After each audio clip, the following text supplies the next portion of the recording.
Where did the money go? Why was Carmelo Anthony's parents not in the room, in the courtroom, when Carmelo Anthony was sentenced? What is Dominique Alexander talking about? And where is Jasmine Crockett coming from? Now, we got a whole lot to get into today. I'm Tamara. You're watching the Tamara Neely Show.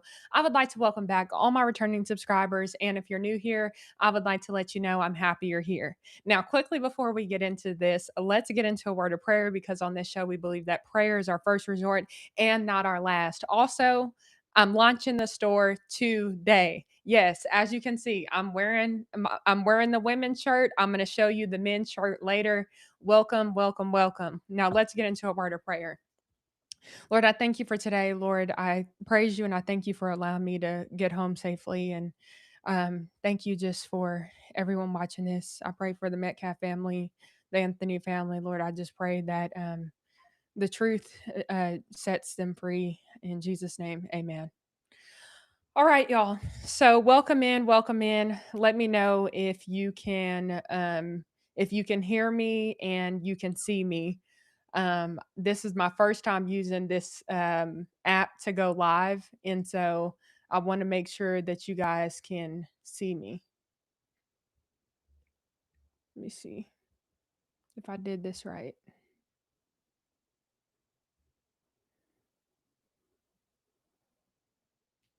Let's hope I did this right. Are you guys on here? Hopefully. Okay. Hopefully you guys okay, thank you. So you guys said I'm good. Great. I just wanted to make sure because I'm new at this and I want to thank you for your patience and everything. I'm going to be sharing my screen with you in just a second. Welcome, welcome everybody. I'm so happy you're here. So happy you're here. I'm going to get to some of your questions and also I'm going to be sending this link out to one of my friends that may end up joining. You guys know this person. If they have time, they might join. They might not. So we'll see how that happens and how that goes. But let me first go ahead and figure out how to share my screen. And I want to show you this. Let me know if you can see this screen. Can you guys see this?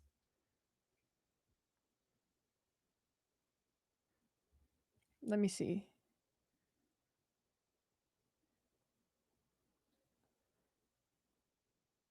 Can you all see this? Okay.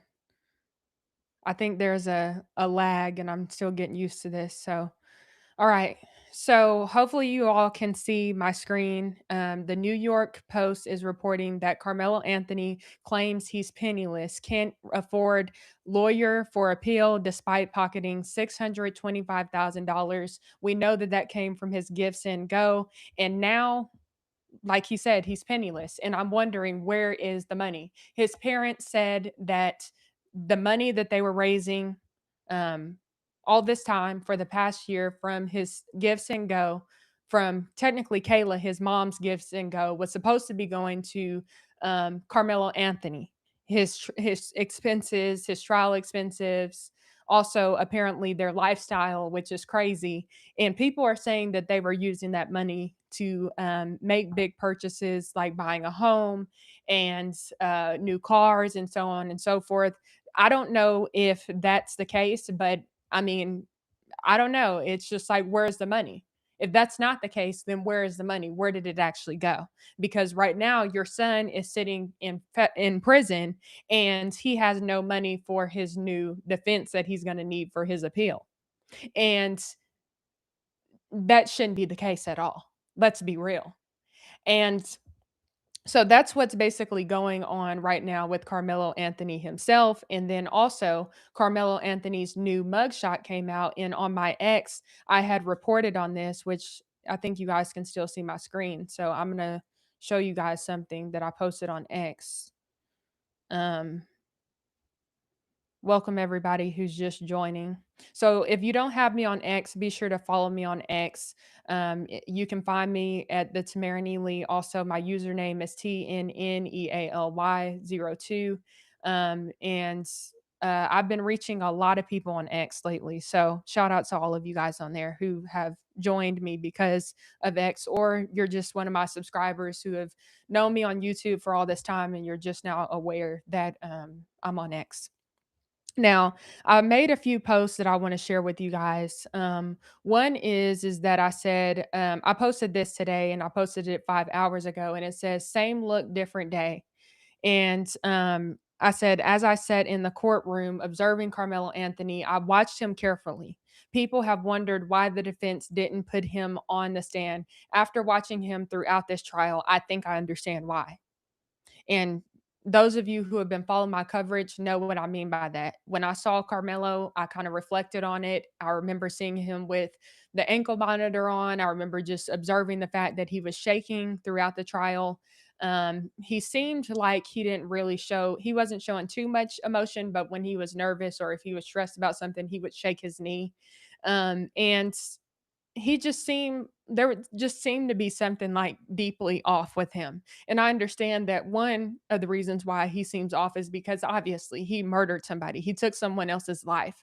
But it just seemed like there was a little bit more because like judging by his demeanor, I could just tell that we were only touching the surface and we didn't really understand the big picture because when you see him in person, I'm telling you, you would understand if you saw him in person that he's not totally there. And so I basically had shared these three different mugshots, and I said there was something about his demeanor that stood out to me. I can't quite put it into words yet, but it left an impression. I'm still trying to process how exactly to describe it. When I can, I'll let you know. And then people were commenting, and I think that I don't even know why that popped up. I think that they hit it on on the nail on the head or however you say that. Somebody said, "I can," and by the facial expression and look in his eyes, it clearly stated soulless. And I totally agree with that person. I was like, thank you. That's probably the word that I was actually looking for, but didn't know that I was looking for. So, anyways, there is the update with Carmelo Anthony himself. As you can see, he has now been featured in his third mugshot. And it's a crazy situation. I actually just saw that his ex-girlfriend, which the court was calling her his ex-girlfriend, but this girl had posted um basically a message to him, which I'm probably going to try and pull that up later. It just came to my mind. And she called him a boy in that message. Maybe some of you have seen it.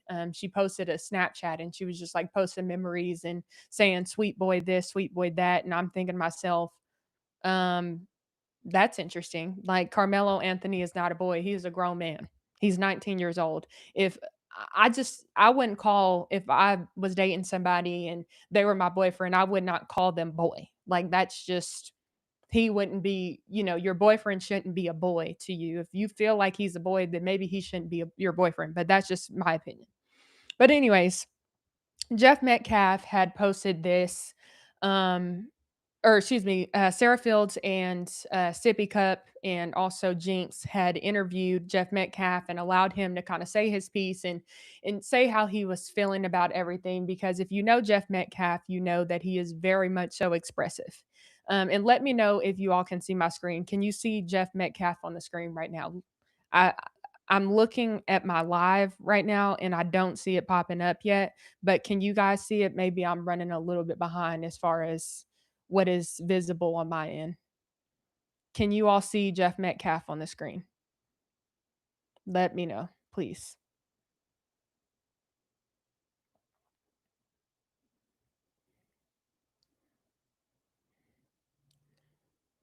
I'm waiting to see if you guys can see. Okay, y'all said no, you can't. Okay, let me fix that. Thank you for letting me know. I'm going to fix that really quickly. Um, all right, so let me go ahead and try and do this. Thank you for your patience. I really appreciate it. Share different screen. Okay, now can you see Jeff Metcalf on the screen? Let me know, please. Can you see him? I'll wait just a couple seconds just to see. Can you guys see him now? Hopefully, he should be popping up soon on your screen. Can you guys see Jeff? Okay, perfect. Okay, so you can see Jeff now.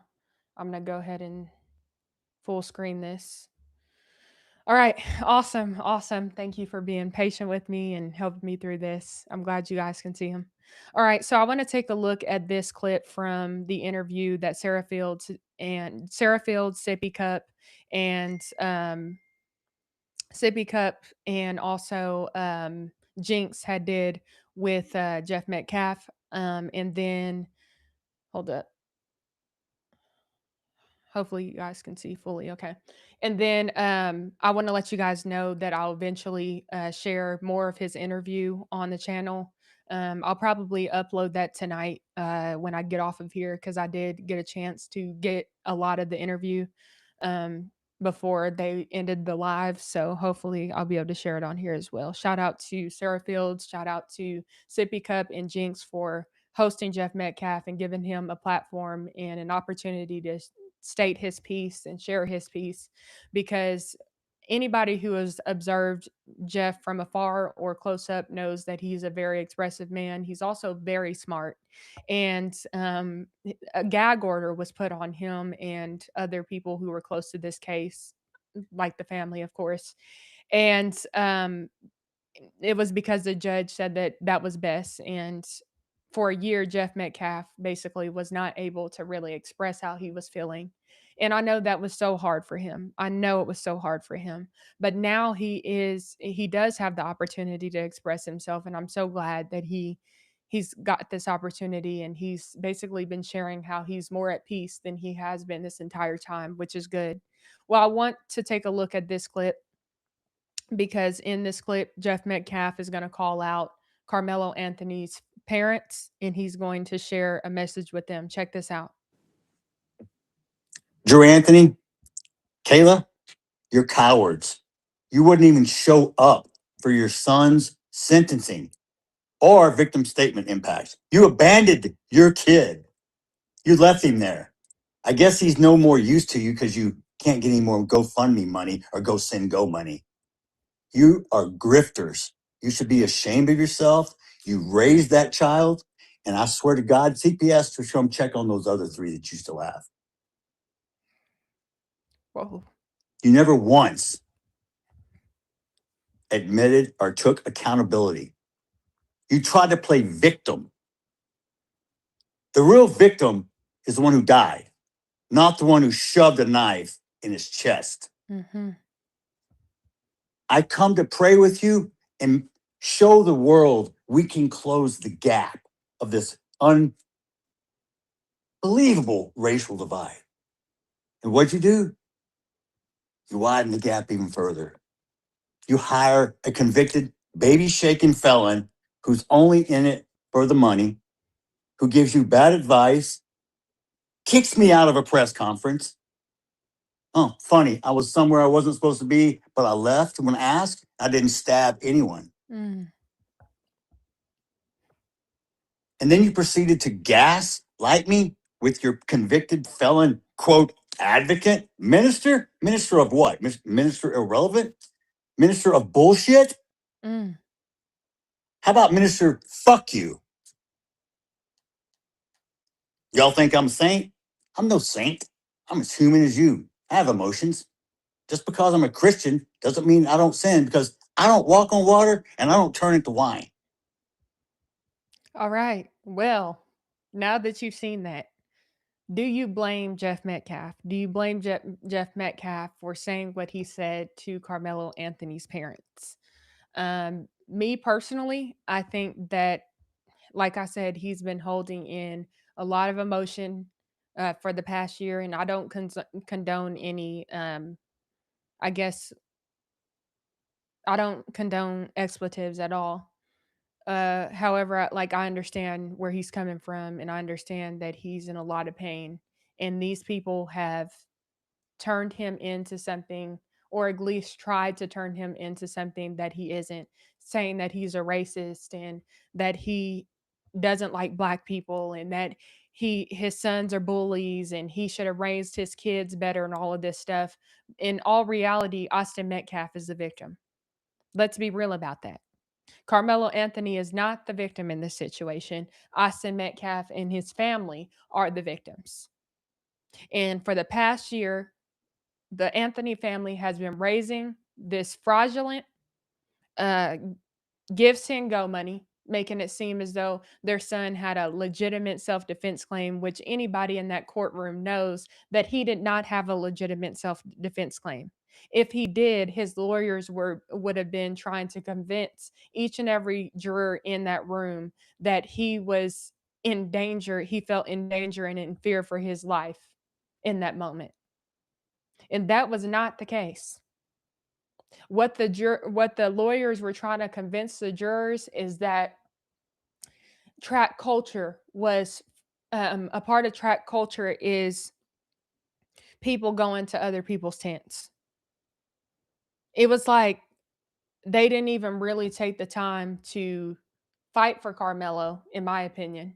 And I'm not even on his side, but his defense team was just a joke, absolute joke. His attorney was apologizing every 5 minutes for the littlest things. Oh, he would be like, "Oh, sorry, I'm drinking my water bottle too much. I'm drinking my water too much. Let me set that down. Oh, sorry this, sorry that." It's like, dude, I don't know if he was trying to stall. I'm not sure what was going on, but it was clear to me that his defense was not prepared for such a trial as this. And if they were prepared, I think he still would have gone to prison, but he probably would have gotten less time. But the defense didn't even really talk to their client enough to get him prepared to go on the stand, which I don't think that in the mindset Carmelo Anthony was in when he was in that courtroom, I don't think that he was ready to be on the stand.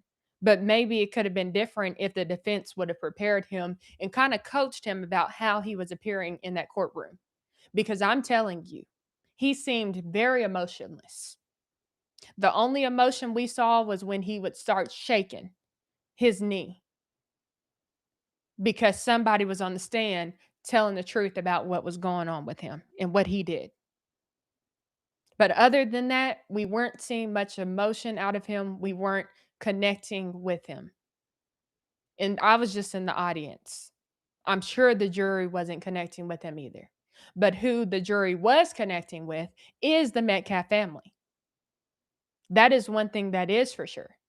I saw the jury multiple times looking over in the Metcalf's direction. Sometimes they were even crying about some of the evidence that they were seeing that supported that Austin Metcalf was murdered. I knew that that jury cared about this case. And from my perspective, I think that Carmelo Anthony's defense let him down. Now, next, I want to show you I wanna bring Carmelo Anthony's parents into this. They did a press conference, or not a press conference, but they did an interview with the Breakfast Club. We're gonna watch some of that. Before we do, let me full screen this.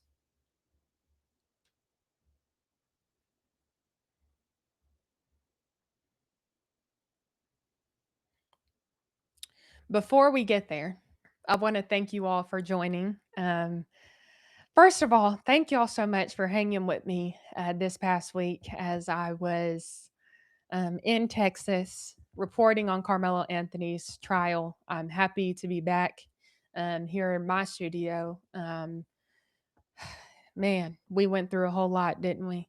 But we got through it, and I just thank you for lifting me up and keeping me in your prayers and everything. And now I'm going live, and I think I'm getting the hang of this thing, slowly but surely. I'm gonna look at some of your comments too. I'm not exactly sure how to pull some of these up quite yet on this screen that I'm on, but just know that after I get done with Carmelo Anthony's parents and I talk about that segment, then I'm going to read comments. Also, I'm going to be launching the store today, the merch store, so you all can purchase um, the shirts that say prayers our first resort and not our last. I have on the women's shirt right now, and then we have the men's shirt right next to me, which I'm going to show to you guys, and you'll be able to purchase. um, purchase purchase your shirts. So we're gonna get into that. Actually, I think I'm gonna go ahead and show you guys the shirts now because I feel like this next segment may take a little bit. So let me do that. Okay, so just so you're aware, this is the store, and I'm going to put the link in the chat. My mods, if you're in the chat, please make sure that you share the link. You can go on the page, and as you can see, this is the men's shirt. It says, "Prayer is our first resort and not our last." It took me a while to come up with this, so I hope you guys really like it. I designed these shirts myself. Um, and yeah, that's what it looks like. I'm going to show you a black version of the men's shirt, and there's a few different colors. We've got black, khaki, and white. Also, I'm going to show you the women's shirt. Okay, so the women's shirt comes in 5 different colors. We've got Irish green, light blue, white. I don't know exactly what that shirt color is, like a bluish. And then we've got this pink, and then we also have a red shirt. So you guys can order. I have on the women's shirt right now. You all have seen me in it, and I'll make sure to post some pictures too. And then I want to show you the men's shirt too, so you guys can see that. I'm gonna full screen. But yeah, we got the shirts. Let me do this.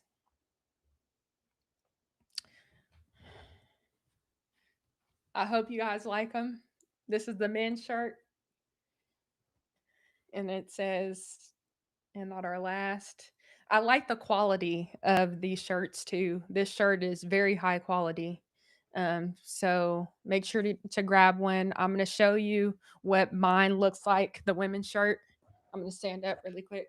So as you can kind of see, and then on the back, it says, "And not our last." So yeah, I'm going to go ahead and post that link so you all can go ahead and start ordering it. Thank you so much for your support because I know so many of you waited for this shirt, and I really hope you guys like it. I feel like lately I've just been, it's kind of one of those moments. I've had a few of these moments the past week where I'm realizing that sometimes you just got to go for it. You can't let the perfect be the enemy of the good. And when I was planning the launch and I was planning a lot of things that happened this past week in my mind, I planned it what I would say, how I would describe it as perfectly. But let's just say it didn't always go perfect, but we made it and we made it happen. And so um, I appreciate you guys supported me. I just shared the link in the chat. So if you would like to purchase one, be sure to purchase a shirt today. I'm so glad you like it. I see all of your comments in the chat. So thank you so much. Mods, if you could do me a favor, please make sure to kind of recycle this link multiple times so that people are aware that these shirts are out now. And I will be putting the link in my show's description probably after this show, more than likely. So if you missed the link, just know it will be there. Um, so, anyways, that's, yeah, I hope you guys are happy with that. Also, I saw like some people like saying that they like my hair tonight. Y'all, I'm gonna be real with you. I just put water in it. I got in the shower, put some water on it. I wanted to braid my hair, but there was no way I would have time. So I really appreciate the compliments. And you just gotta go with what's natural, right? And this is what I naturally look like. So I'm grateful. Oh, also, we're going to be having a shirt giveaway tonight. More than likely, that giveaway will happen toward the end of the show. So you want to make sure that you stay all the way to the end. I'm going to figure out exactly how I'm going to pick someone. I don't know exactly how I'm going to do that, but I'm going to pick a person for the women's shirt. I'm going to pick a woman for the women's shirt, a man for the men's shirt, and then I'll just mail you a shirt. And yeah, so if you would like a shirt, feel free to stay to the end. And yeah, anyways, let's go ahead and get back into this.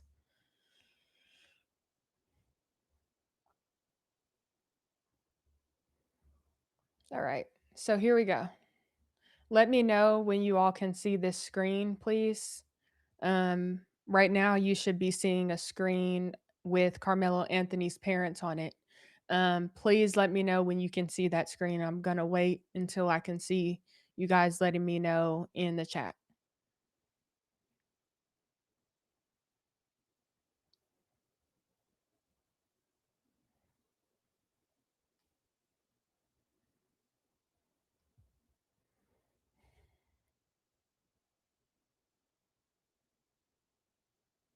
Okay, perfect. So you guys can see the Anthony's. Perfect. All right. Okay, so I want to kind of start here at the beginning. I'm going to skip around because I've watched this interview and there were some highlights that I wanted to get to.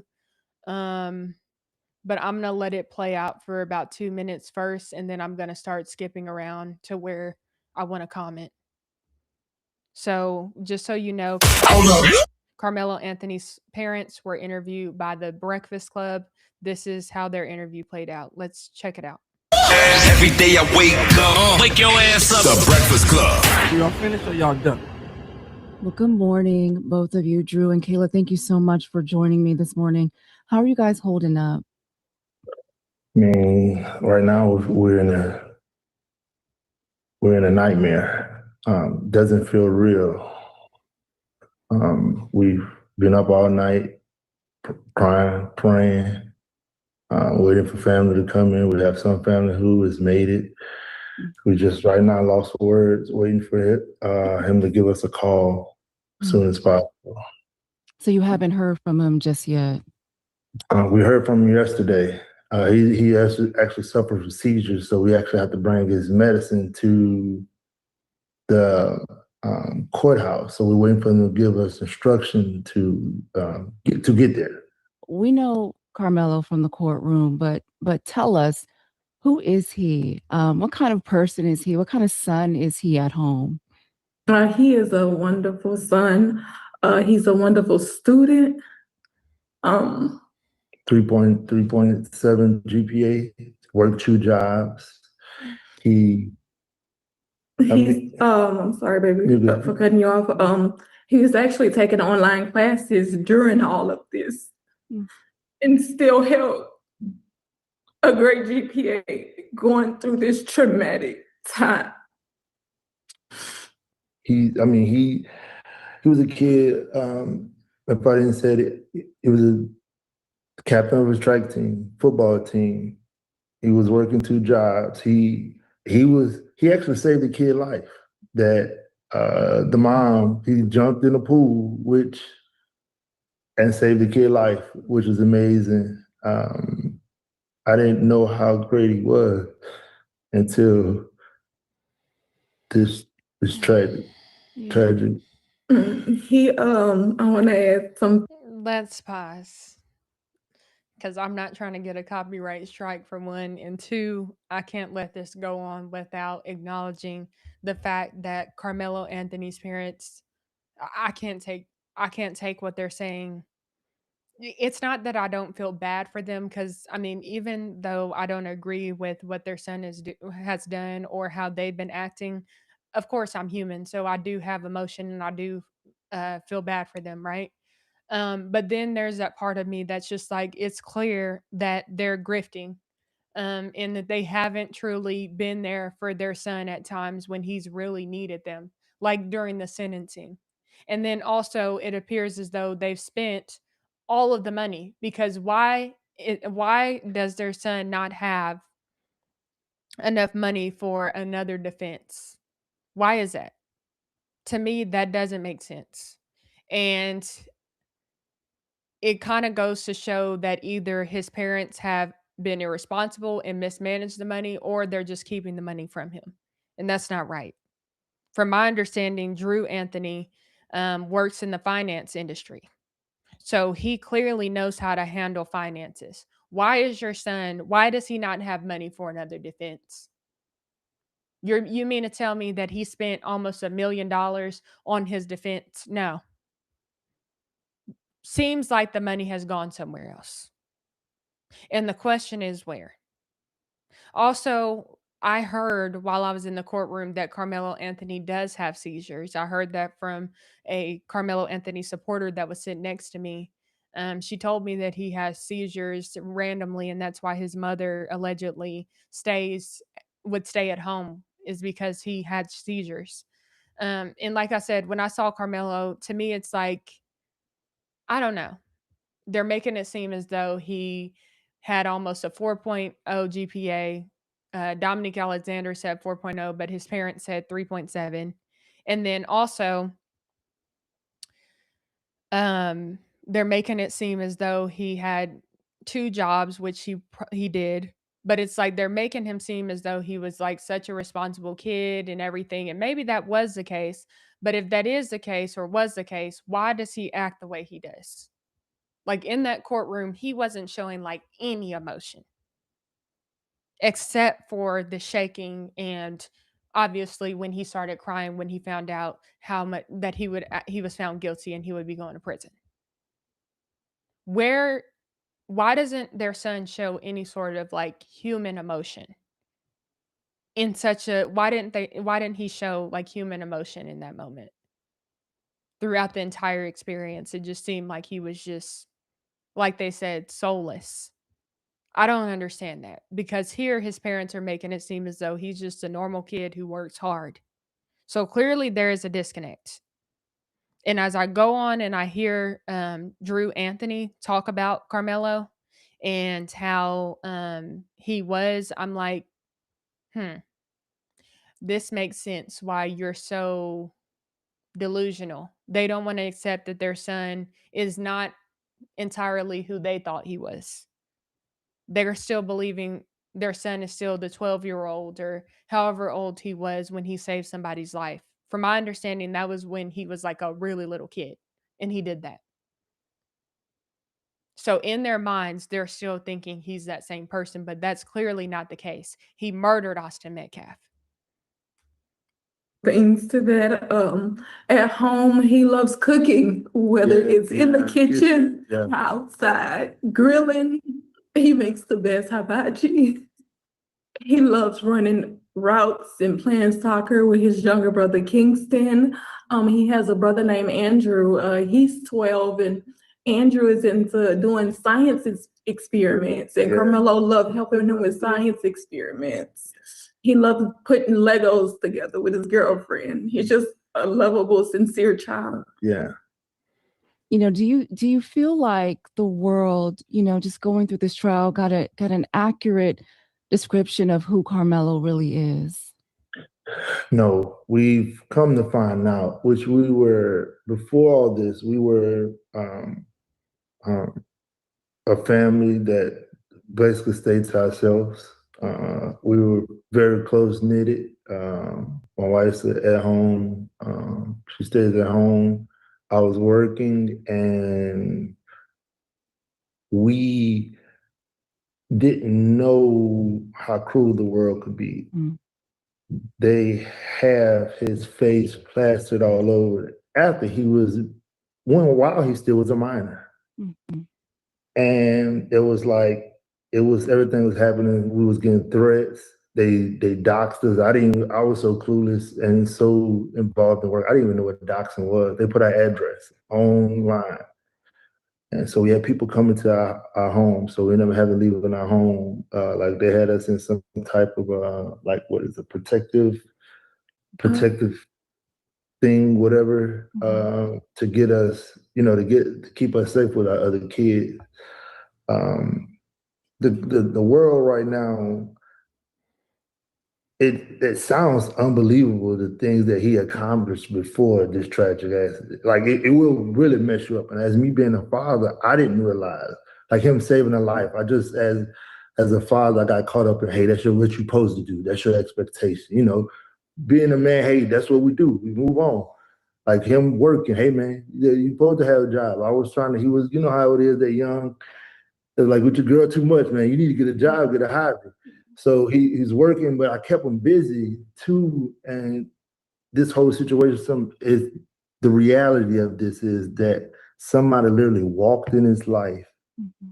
No, literally walked into his life He did everything by the law, and look where we at. I want to go back to that day. He did everything by the law, and now look where we're at. What is going on?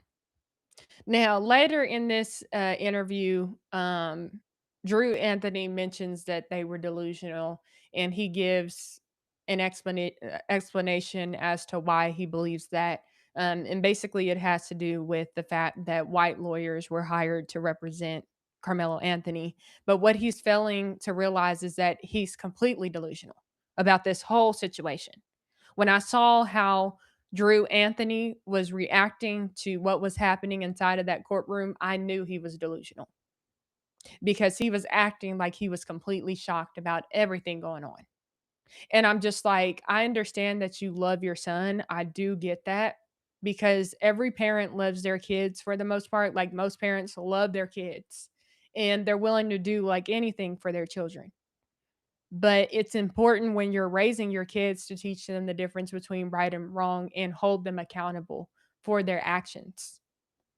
And I think that most parents, I'm sure even in this chat right now, would understand that and say the same thing. You've got to hold your kids accountable. And I think that that's where the Anthonys, it seems like they've gone wrong, is they're constantly making excuses for their son, even when he's committed such a horrendous act. This was not just simply a high school fight. Both people didn't get to walk away. When I was in that courtroom, we all felt a void. We all knew that there was someone missing, and that was Austin Metcalf. And that was heartbreaking because we're still here. He's not. And his family is having to pick up the pieces. Jeff Metcalf is having to pick up the pieces. So when people see that Jeff Metcalf is reacting the way he is, I hope they understand it's because this is what he's been dealing with for the past year. He's been dealing with people who are acting like they're victims in this situation when he himself is a victim. But he's being mistreated. He's being thrown out of press conferences when he tried to come and make amends with them. If they would have made amends with Jeff Metcalf when he showed up to that presser and Dominique Alexander played the race card and acted a crazy, just ridiculous, maybe this case would have played out differently. I do think that Karmelo would have still ended up in prison. I do believe that. But I believe that more than likely he would have gotten lesser time because the judge would see that he was showing that he was regretful, that there was some level of remorse. But no, that's not what's happening.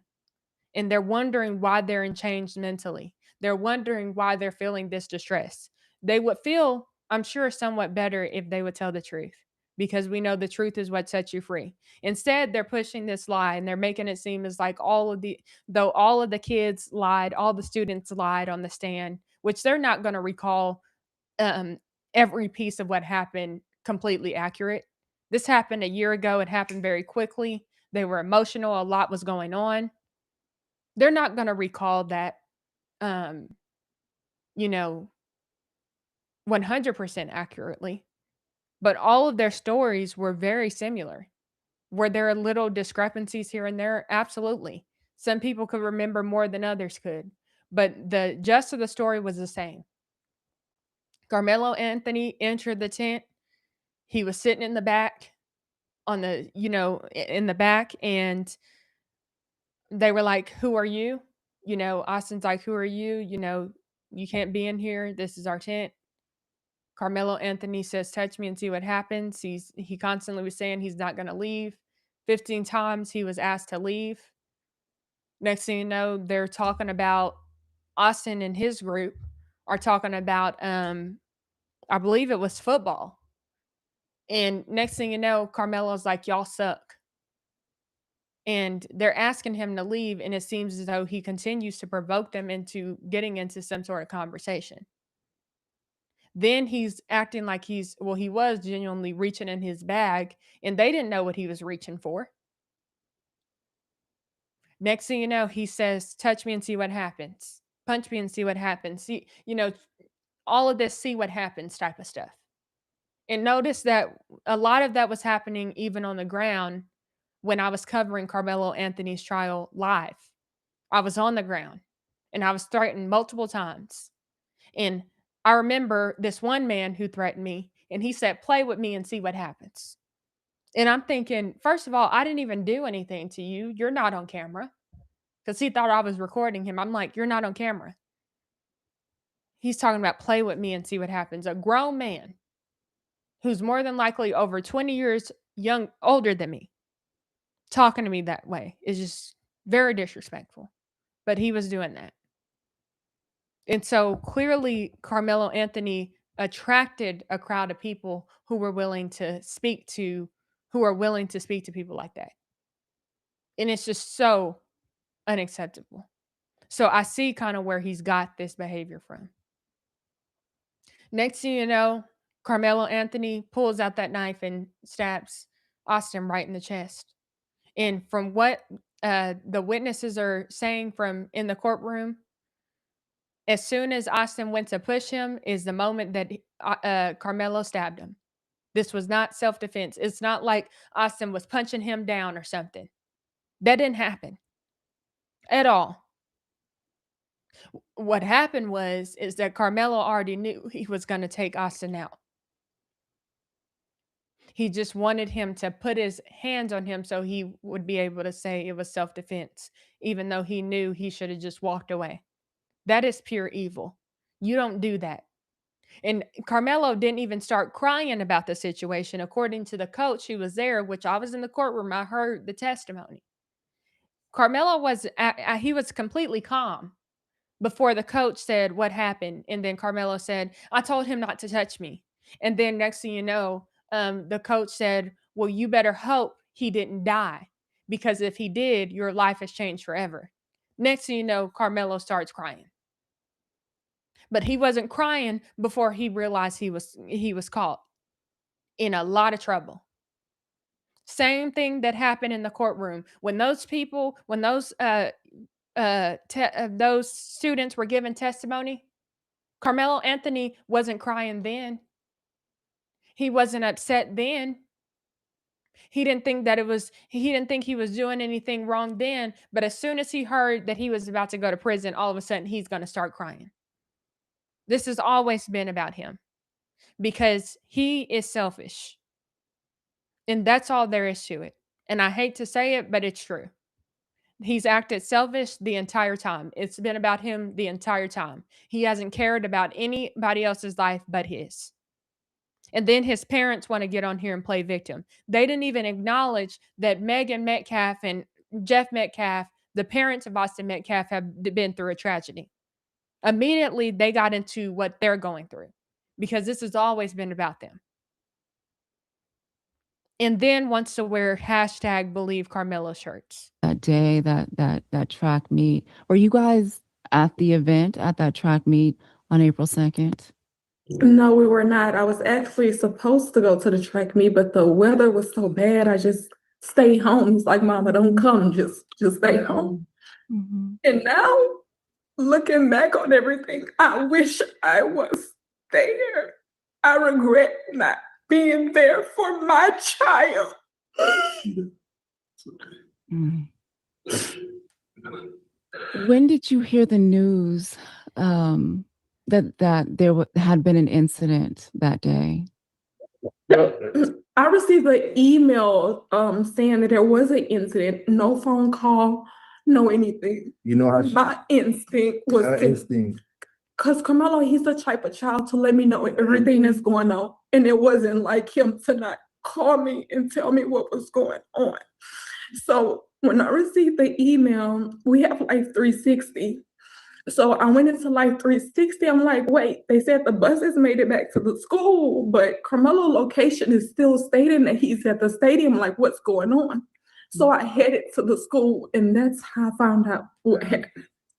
And how I found out, I was actually in a work meeting, and when she first called me, I thought it was because it was right after April Fools.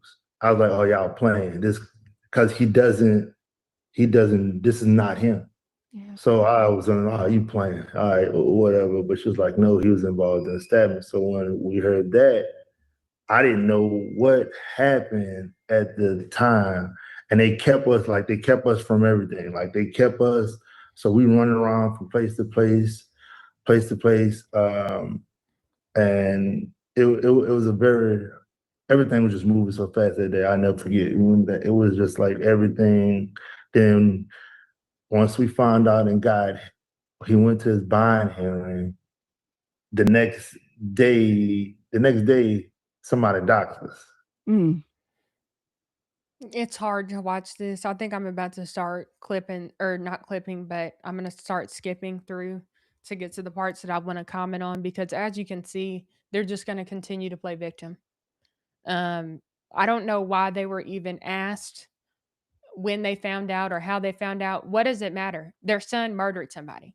If the Breakfast Club wants to interview anybody, it should probably be the real victims in this situation, which is Jeff Metcalf, Megan Metcalf, and Hunter Metcalf. Those are the main three victims. If they want to interview anybody, they should probably take the time to do that. Now, I want to go ahead and move on to a couple things that they said in this interview. Then I have some other things I want to comment on. So let me go ahead and look to see where we are.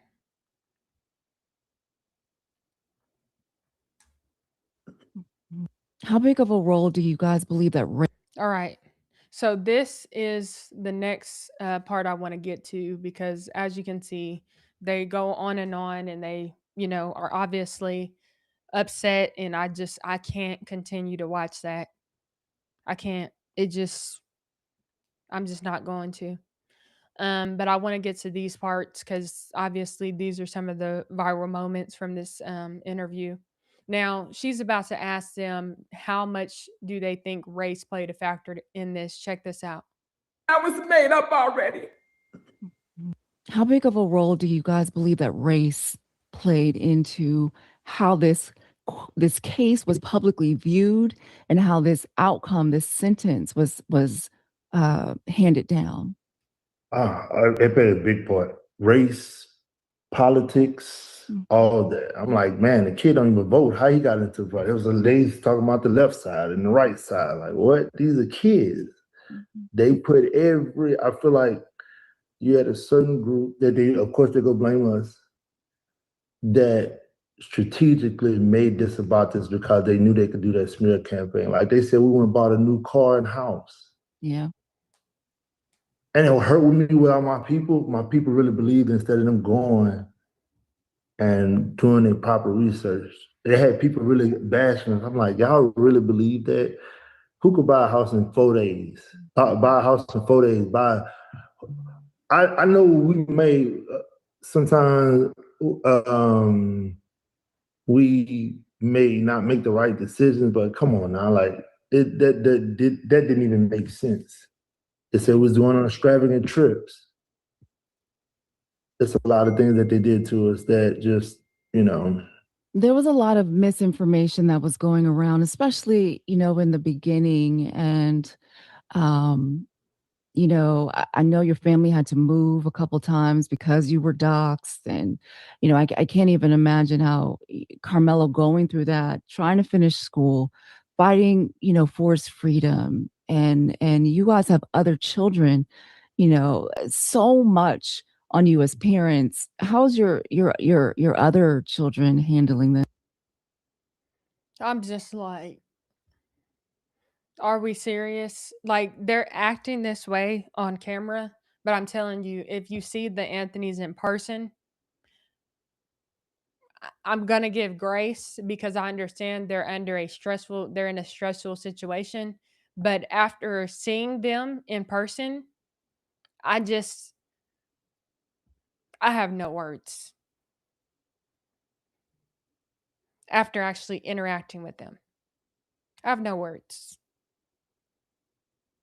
A lot of how they're acting is just totally for the cameras. They know good and well what's going on here. And really, if we're being real, let's run with the story that, well, actually, I won't run with that story completely. But even if some of the witnesses didn't get everything completely accurate, why would your son bring a knife to the track meet? Now, based off of the cameras that were there, even though we couldn't actually see the stabbing on camera, they were able to time it. And we know exactly when Austin Metcalf was stabbed. It was at 10 a.m. 10 a.m., 51 seconds. Karmelo Anthony was in that tent for approximately 4 minutes. You mean to tell me that your son thought it was a good idea to go into someone else's tent, cause trouble by not walking away, stab somebody, and somehow he's still the victim? Please make it make sense. I'm looking at them on the screen right now, and I just have nothing to say because it's all just, it's a grift. It's a grift. They've made money off of this. Now I want to go to the next clip. Let me go to it.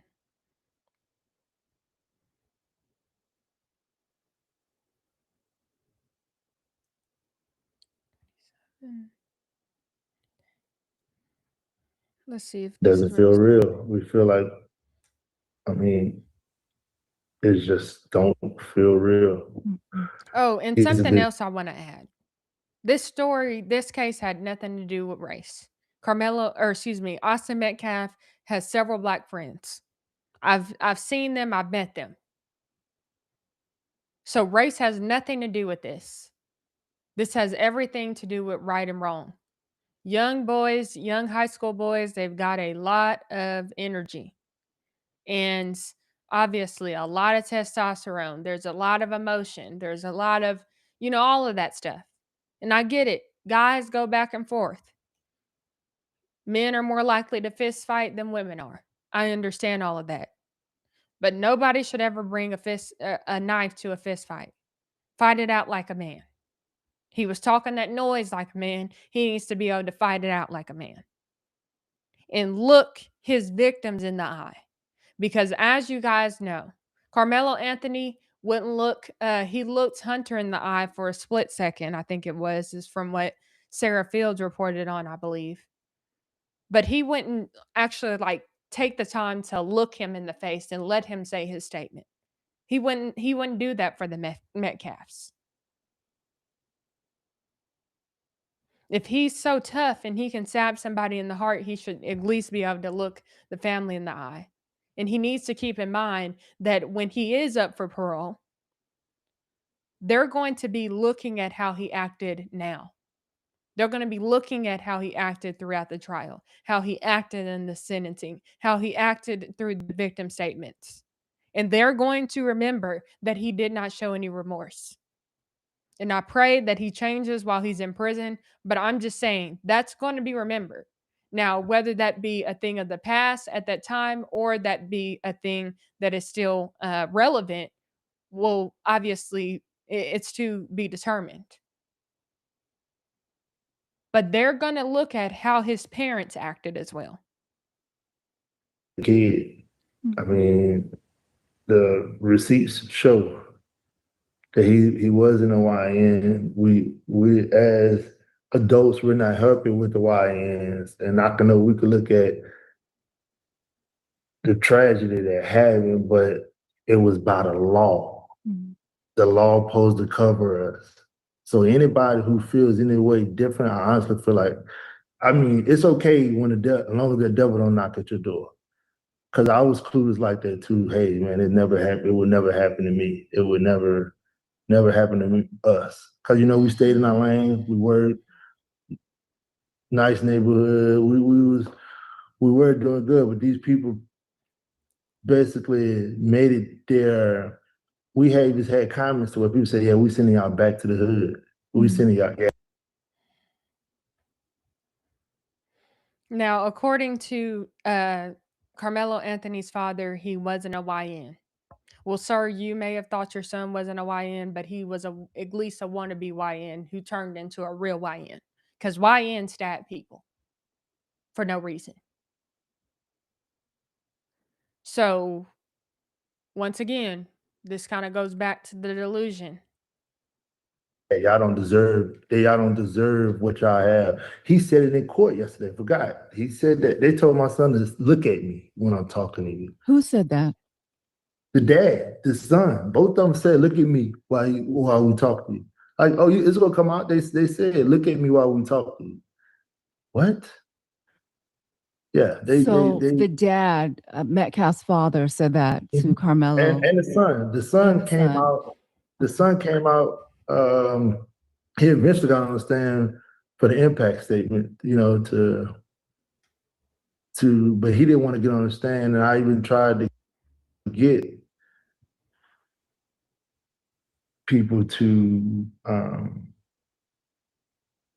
I even try to get them to call him, but it's just a lot. And I know what's going to hurt me more because this interview may push a lot of people off wanting to help us because, oh, well, you did this, man. I don't do this. I don't understand why we like that.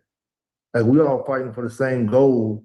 Like, oh, man, all right, sure. Well, you said this. I can't. What? Come on, man. Like, but it's okay because you know what? It's not yours. So I totally understand it. But I just tell See?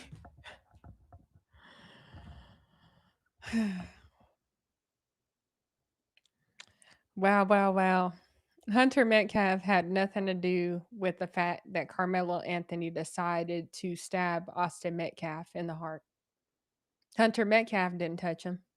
Hunter Metcalf only really said something to him at the beginning. Hey, who are you? You don't have anything in your bag. Those sort of statements. Hunter Metcalf actually didn't see the actual stab. He had to turn around, and then next thing you know, he's like, oh, wow. So at the end of the day, this was between Carmelo and Austin. Two high school boys. One was a football captain, or actually both of them were football captains at some point. Carmelo, the reason why he ended up, I know he was the co-captain. I know he ended up injuring himself. He injured his shoulder, so he didn't get to play some of his last season.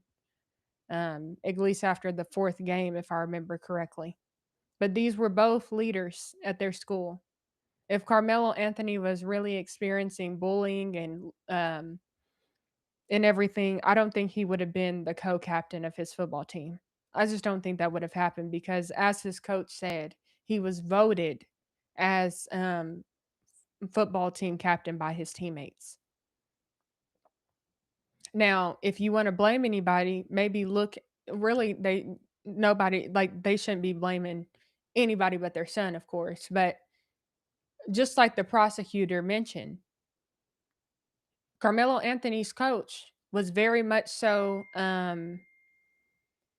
Carmelo Anthony's coach was very, what did he say? He was laid back, not paying attention.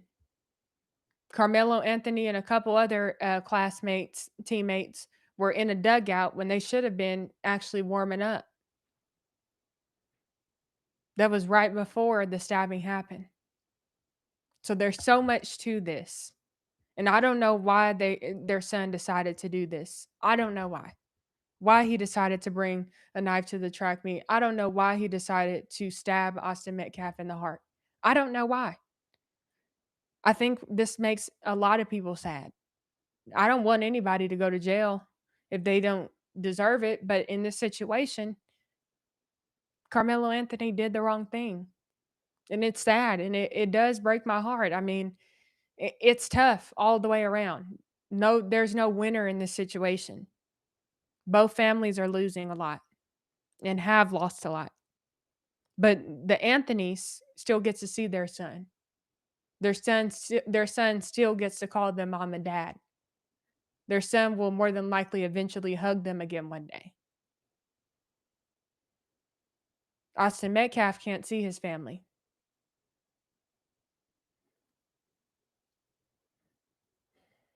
So that's why I'm just saying it's ridiculous. Now I want to get to this last clip, and then let me go to the next segment. So it starts about here. Let's see what they say around here. Or listening to So, advice that you Or thought 2 more was clips. yeah, I was told. So this is kind of where I think he might say that he was delusional or something. Check this out. Just being rebellious. Oh, let me actually And move on because it was actually a little bit before that. done differently. Okay, so let me let her hear or say the entire question. Here we go.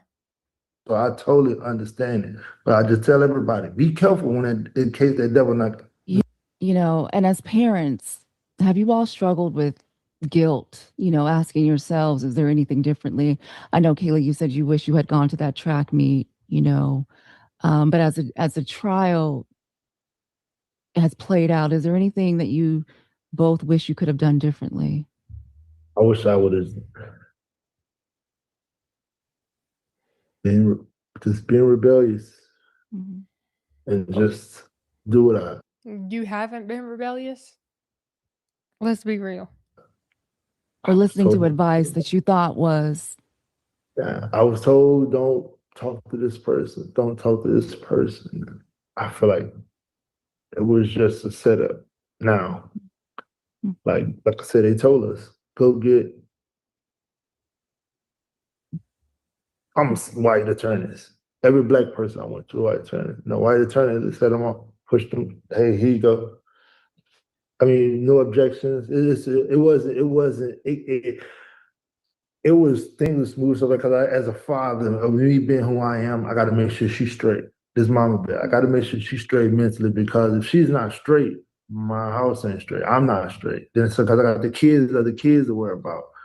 Got to make sure his mental health. I can't go back and forth with him right then there because I don't think his mental can handle it. The misunderstanding of what dad is trying to say. This ain't a daddy moment. You understand what I'm saying? I do. It's not the time for me to be arguing with you about, hey, so I'm like, hey son, can you see? Can you see? Can you see? I know a lot of people say, well, I would have done this or I would have done that. Mhm. You say that because you're not in that situation. Mhm. So I couldn't do that. And me knowing my son, which is your child, correct? Mhm. You see, I don't want him to maybe want to hurt himself because I don't know what he's dealing with. He's doing a great job. He's still in school. I'm keeping him busy. We're trying to do stuff around the house. And one thing this thing did do with us, it brought our family closer. Yeah. Meaning I worked a lot.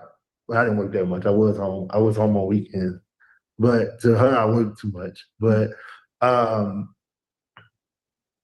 was able to have this time for us to be together. Yeah. And I think they did this to us because they wanted us to be in poverty. They wasn't expecting because the tables are turned. Me and her been together since high school. It's the other side who's divorced. So that picture they painted, the houses and the cars, that was the other side. That wasn't us. We just couldn't say nothing. And then when we did say something, it was like, What? This is the first time I'm hearing of this. So let me get this right. Is Dominique or not Dominique Alexander? Is Drew Anthony saying that it was actually the Metcalfs who were going out and buying the houses and the cars? What is he talking about? Now, I did hear, now that I'm thinking about it, apparently one of Dominique Alexander's self-proclaimed spokeswoman, she had mentioned something about Hunter Metcalf getting a new truck. It was a used truck. I don't care if Hunter Metcalf got a new truck. I don't.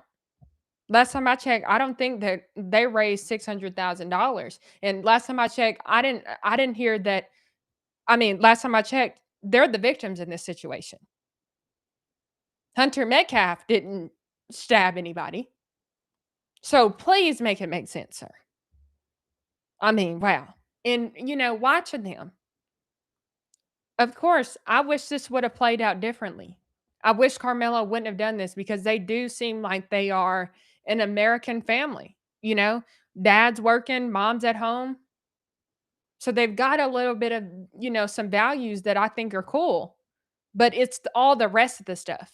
The playing victim, the acting like you know, it's them against everybody else. And like black people are being mistreated all the time and racism this and racism that. That's where they're losing me. But it's clear that they had something good at one point where dad was working, mom was at home taking care of the kids. They need to talk to their son. He did this to them.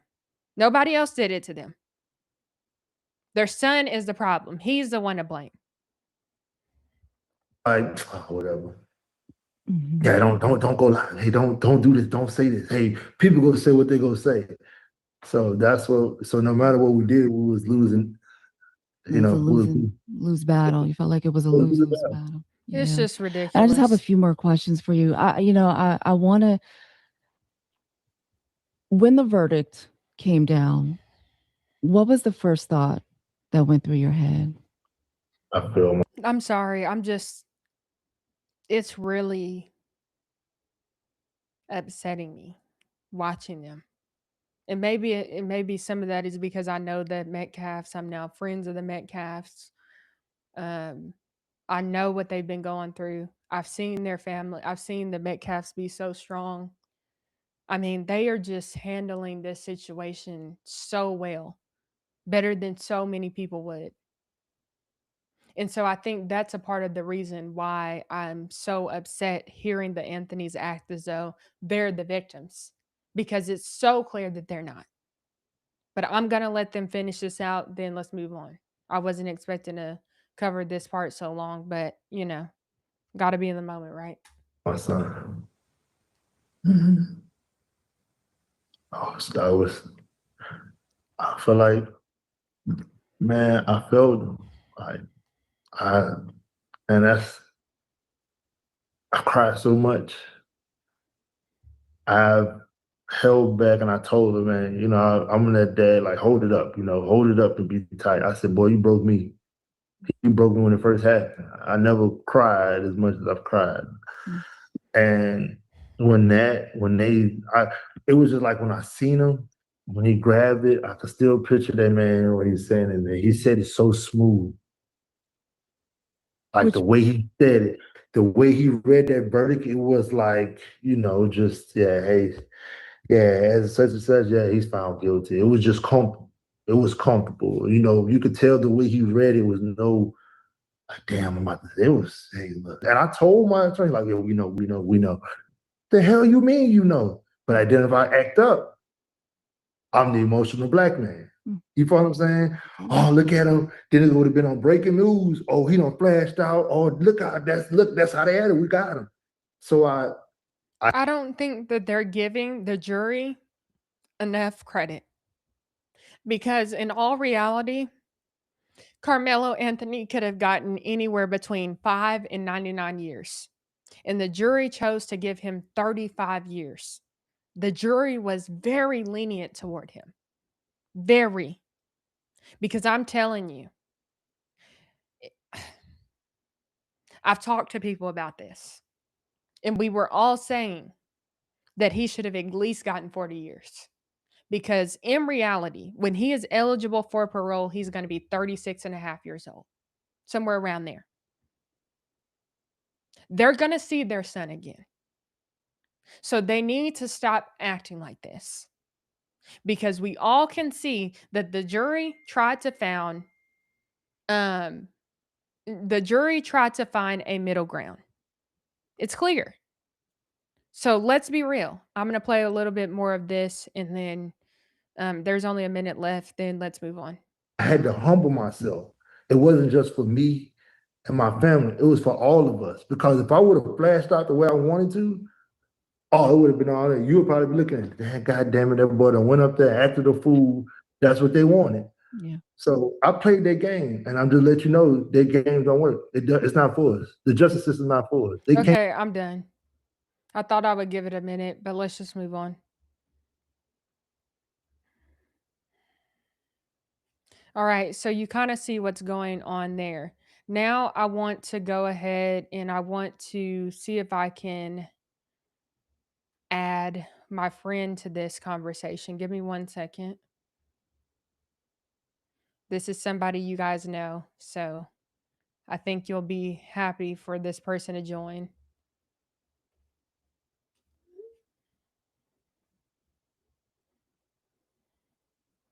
So I'm going to give my next guest a minute to join. And while my next guest is joining, I want to thank you all for the super chats. I want to make sure that I answer all of those. So if you have a question, be sure to send it in your super chat. Shout out to the late bloomers quorum for this $4.99 super chat that says they see everything through the lens of race. We gon' win because we got a white lawyer. What? Exactly. Like everything is about race, but once again, everyone else is racist. They're not racist, it's everybody else, right? Carol, thank you so much for this $10 super chat that says, I pray for your strength. Thank you. God bless you. I really appreciate that. You guys have been just lifting me up, and it's been very evident to me. So I want to thank you so much, especially to those of you who joined the lives while I was on the ground. Y'all were really my just such a strong support system for me. So I really appreciate it. I'm checking on my next guest really quick. So I'm waiting for my next guest, and then we're going to knock out some more stuff. We're going to talk about Jasmine Crockett. She weighed in on this. Also, Dominique Alexander spoke out again, which I don't even know why Dominique continues to insert himself in this situation. He is really one of the people who have caused the most havoc for the Anthony family. Now, that is something that is real, is the fact that Dominique Alexander made it really tough for them to win over the public because he played victim. And it's a shame because it was that victim mentality that turned a lot of people against them in this case. Because not everybody's going to be gracious. Not everybody's going to be able to reason through things and say, you know what, I can give some grace. But I think a lot of us have given grace and have really seen both sides. And we realize that both sides are human, and humans aren't perfect. They make mistakes, but not everybody's going to get that. And they're dealing with the consequences of their actions. Since the very beginning, they've made this about race. They kicked Jeff Metcalf out of the press conference. They caused a lot of this confusion. And until they're willing to acknowledge that, until they're willing to look themselves in the eye and look themselves in the mirror, they're still going to feel like they're feeling. You want to know why Jeff Metcalf says that he's feeling peace? It probably has something to do with the fact that he forgave Carmelo Anthony at the beginning of this entire situation. He forgave him. That doesn't mean that he didn't want him to be held accountable, but he forgave him. And he gave it to God. And I think through Jeff Metcalf sharing how he's been processing grief, I imagine that it's healed so many people in this country. The conversations that Jeff Metcalf was having at the beginning when he was actually allowed to speak were just like heartwarming. And I was like, wow, because I wasn't used to seeing anybody, like I was not used to seeing someone publicly share their emotions like Jeff does and do so in such an articulate way. Like Jeff is a very open person. And so I'm reading some of y'all's comments here. And somebody said something, I think they're talking about Jeff here. He's a better person than me. Yeah. I mean, Jeff really, he's done a good job. Has he been perfect? No, nobody is, but he's really held it together the best way he can. I'm waiting on my guests now. They said they'll be on in a sec, so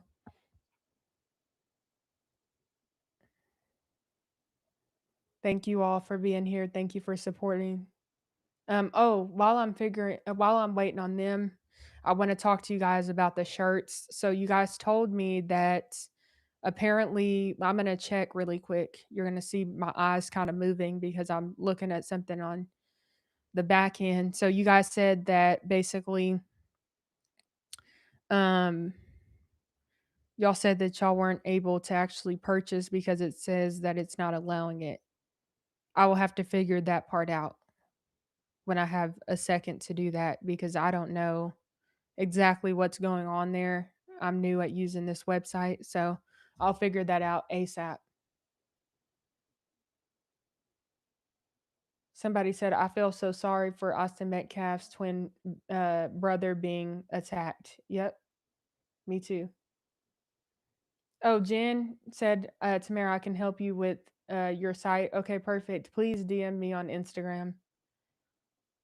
That would be great because I don't know exactly what's going on. So, Jen, if you could help me, I would greatly appreciate that, please. As Tina said, please make sure you like this video. I appreciate you guys doing that. It boosts this content in the algorithm and tells YouTube that you recommend this, and that's good so other people can see it.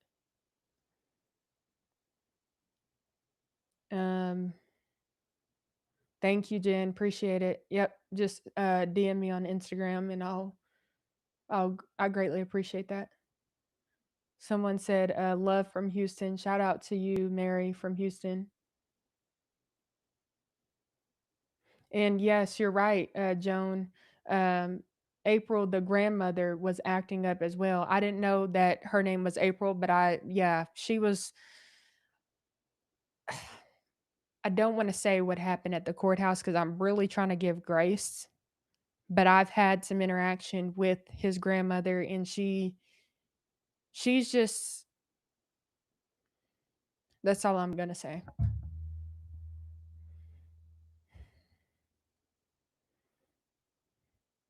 I'm trying to be gracious because I know they're going through a lot.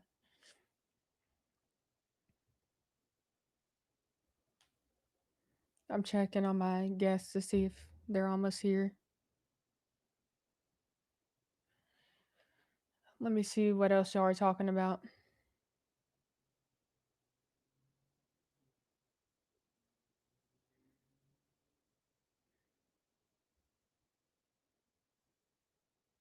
How does the sizing run on the shirts? I think they go up to 2XL.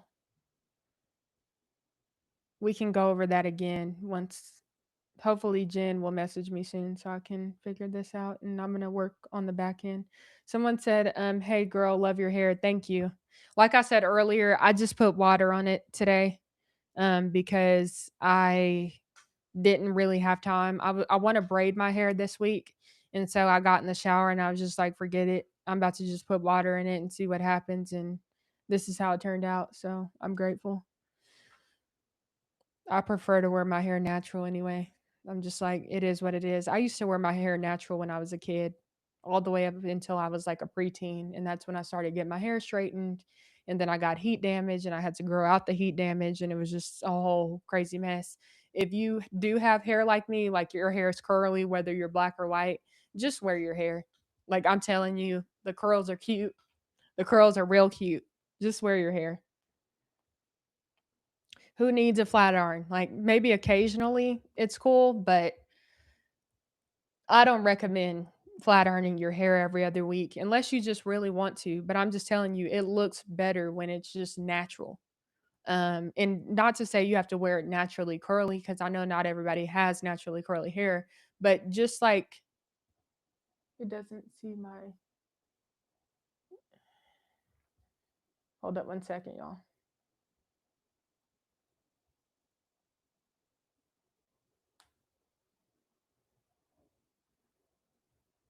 I'm helping my guest out.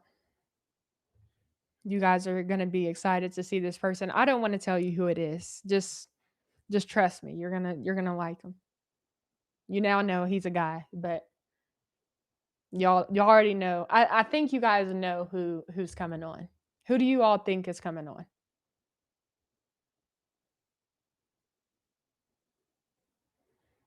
Tell me, who do you guys think the guest is?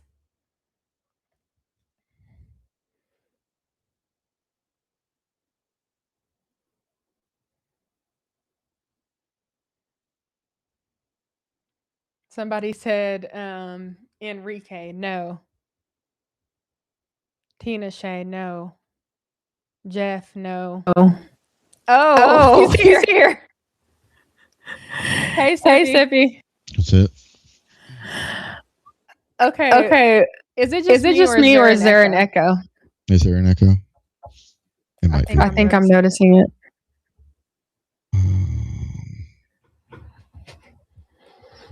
I don't know. Does that work? Can you hear me? Yeah. But there's an echo on my end. Hold up. I wonder what's going on. Oh, echo. What? Cancellation? It's on. Let me see. Is there an echo, guys? Yeah, they said there's an echo. Let me see.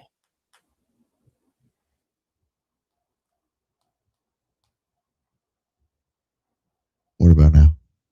Hello. Testing. Okay, there's no echo. Okay. Cool. Okay. Welcome to the stream. Welcome to the Tamara Neely Show. Hello. I can tell you're pretty tired, huh? I literally just got home. Oh, let me turn this thing to a different color so it actually shows my face. Oh, that was bright. That's bright. Oh, yeah. Yeah. I like the background. Appreciate. So how are you feeling about everything? You were out there with me like every single day. What's going through your mind now that the trial's over? Well, I see people like Jasmine, Crockett and stuff. I'm gonna try not to cuss, by the way. Being dumb. How about that? Like completely stating false everything and calling it racist. So there's still people trying to stoke the race war for sure. It's not going to be. I don't know if it's going to be really successful, but I mean, I know there's a bunch of people running around supposedly beating people randomly. What? Oh yeah. Oh my gosh. Yeah. Okay, we're gonna get into some of that. Let's pull up Jasmine Crockett really quick. How about that? And watch that, and then we're gonna give you guys our reaction to it. Can y'all see my screen? Can you see my screen, Tippy? I sure can. Okay, perfect. Okay, so I'm gonna play this clip. It says Jasmine Crockett says race impacted Karmelo Anthony murder conviction. Let's check it out. You might have seen that Karmelo Anthony was sentenced to 35 years. I want to get your reaction to the trial and the verdict. My heart breaks for so many reasons. And so I was just speaking to a student that is shadowing me who wants to be a public defender. And so it takes me back to what actually made me decide to get into this legislative work in the first place, because I know that our systems are broken. And what we saw with that verdict is the evidence of a broken system. Now listen, from everything that I understand, which I wasn't at the trial because obviously I got a day job, but it's my understanding that Karmelo ended up stabbing, puncturing, I don't know what this tool was that they talk about, knife, or some refer to it as a tool.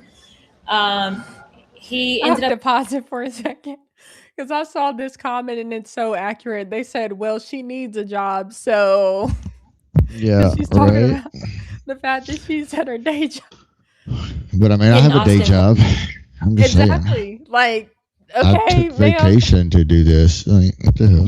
You did. Yeah.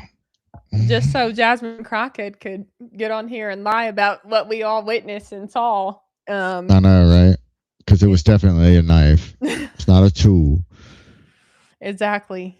And then also they're saying, oh, well, it only went 2.5 inches in. Only 2.5 inches into his heart. Some guys might find that offensive. I'm just saying. Oh my God. One time. Stop. And it was about where he hit him. One time, 2 inches. This wasn't someone who said, hey, let me stab you 5, 6, 7 times. And so when you're looking at the punishment range, there's a reason in Texas that it goes from 5 to 99 or life, because you are looking at how intentional, like how bad was this? 35 years for a kid who had decided to go under a tent that was not his team's tent as it was raining, and simply didn't want to be put out in the rain by some random kid that he didn't know, Oh my who was gosh. larger than him. I'm about to say, can you pause Listen, that a lot again? of people, Yeah, It was not raining, as testified in court. Just saying. exactly. It was sprinkling. Yeah. Well, it had just finished, I think, right? Or, yeah, basically It was just like finished on and raining. off, but during this time it was just sprinkling. And then Yeah. once they were working on him and they were praying for a miracle, it started pouring down raining. Yeah. So she obviously doesn't have the facts. don't know what it is to live as a black person in this country, but just like you can give the benefit of the doubt to so many police officers when they go out and they shoot some black unarmed person, even though they are trained, the fact that there was little to no mercy seen or humanity seen when this black boy said that I was scared, or the fact that honestly anybody else who did something with such a small object, all I know is that it wasn't considered unlawful carrying of a weapon because the blade was not long enough, that they wouldn't even say, well, maybe this was more so something that looked like manslaughter. Well, some people might say, why are you even bringing a knife like that to a track meet? Yeah, people may say that. Before she continues, she's ignoring the fact that the judge said that they were allowed to consider manslaughter. But as you and I talked about this when they were considering that, if they did that, then he would actually more than likely have a successful mistrial. So that's why they had to go ahead and convict him of murder one, because that's exactly what it was. And it met that definition. Is that correct? Yeah, that's pretty much it. Yeah. So But walk a day in my shoes and then respond. Because we as black folks say, why is it that people need long arm guns when we are going out and having a First Amendment protest? But people say that's their right. They are allowed to do that. And again, it wasn't against the law for him to have it. It may have been prohibited by. Did you say something? Yeah, I don't know what a long arm gun is. Yeah. What is like is it like a super long arm? I don't know what's going on there. Clearly, she's never carried a gun. I mean, I could take my background off and you could see my wall, but I don't think that would be good for YouTube. Yeah, probably not. Yeah, probably not. School rules, which he wasn't at his school at the time, but it definitely was not against the law. So you think race played a role in the verdict? Oh my God. I know Collin County. So absolutely. Collin County is right north of Dallas County. And I can tell you that I have had cases that I felt like played out differently because of the counties that they were in. And unfortunately, that was not the county for a black boy. So if this were a white boy in his exact same position, you don't think he'd get a 35-year sentence? I would guarantee you it wouldn't have happened. I don't even know if he would have been convicted, because if a white boy would have said that they were afraid of a black boy, something tells me that that jury that didn't have any black people on it, they would have believed him in his fear. This wasn't about fear. This was about facts. That's what I have to say about that. I can't say what I want to say about Crockett on your stream. I mean, you could say it less colorfully. I'll pass. Okay. She's not very smart. Mm-hmm. Yeah. Yeah. Your chat's tripping. They're like, "Who's this guy?" By the way. Are you serious? You guys Some know of who this is. Some of them are. Really? And then somebody said I have the bedroom voice. Yeah. Okay. Some comments. I'm not going to read out loud because. Yeah. Oh my gosh. They're saying, say it. Say what you got to say about her. No, I mean, she's not retarded, right? Mm-hmm. She's not, but she plays it on TV. Mm-hmm. If you go back to her older videos and stuff, she's actually not stupid, but she's playing that role Why do you think right she's now. doing that? To cater. Mm-hmm. Yeah, because if I'm not mistaken, Dallas is like, it's not majority black, but there's a large black population in Dallas. Let me see. Let me see what else the chat is saying. Can you see the chat on the screen now? What? Well, You I can. can't see. I just see us. Okay. Yeah, they're sharing their opinions on Jasmine, that's for sure. And somebody said, y'all don't know Sippy. Yeah, like, how do you guys not know Sippy? He's literally one of the lead reporters on this case on X right now. I don't know. Maybe they're like, trying to play a Crockett. I'm just teasing you guys. If you don't know him, y'all go support Sippy on X. Let me actually bring up your X. I want them to see it. Yeah, so there's a 23% black population. Yeah, Dallas. but it seems like there's a lot more black people there when you're actually there, which that's a big percentage compared to other That's places. huge. Yeah. Now that I think about it, that's a lot of black people, definitely. So I don't understand what she's talking about then. I think the national average is like 13%, something like that. Mm-hmm. But yeah, she's I don't know. Somebody special. said, "Oh, go ahead, Sippy. Sorry." I said she's special. I'm just gonna leave it at that. Definitely. Somebody said Sippy has a very pleasant voice. That's only because I run it through some audio stuff. Oh my gosh, he's teasing y'all. Okay, so this is Sippy's X page. Y'all, please be sure to go follow him on there. It says he follows me, so that's a good thing. I do. Oh man, I gotta fix that. So y'all be sure to support him on X. He's been posting about this case. Also, he just hosted Jeff Metcalf on his podcast, Jinx Sip exclusive, the Jeff Metcalf interview with Sarah Fields. Y'all be sure to check it out. Jeff Metcalf goes into full detail about how he's feeling, what's been going on the past year. And Sarah, Sippy, and Jinx did a great job hosting this. Also, he's got plenty of other things on we this may page have as made well. a shirt. You see that? I scrolled past that really quick because you and I have already kind of talked about that. Yeah, we just put it out. It's on the merch store. Oh, it's already up. Yeah, it's up. Oh, wow. Yeah. Interesting. Interesting. You like the model we use for our shirt? Yeah, I thought it was very, very funny. I see what y'all did there.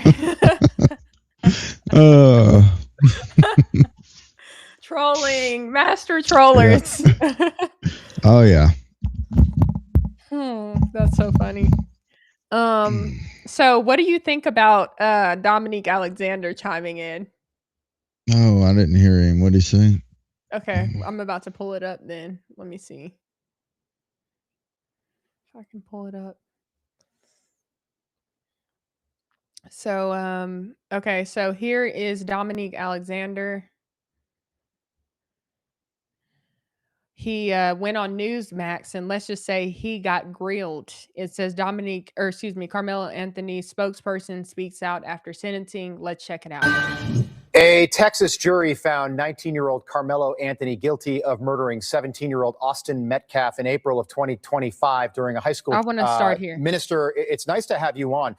You keep saying that black lives don't matter, but no black lives were lost here. A 17-year-old white person was killed. So what?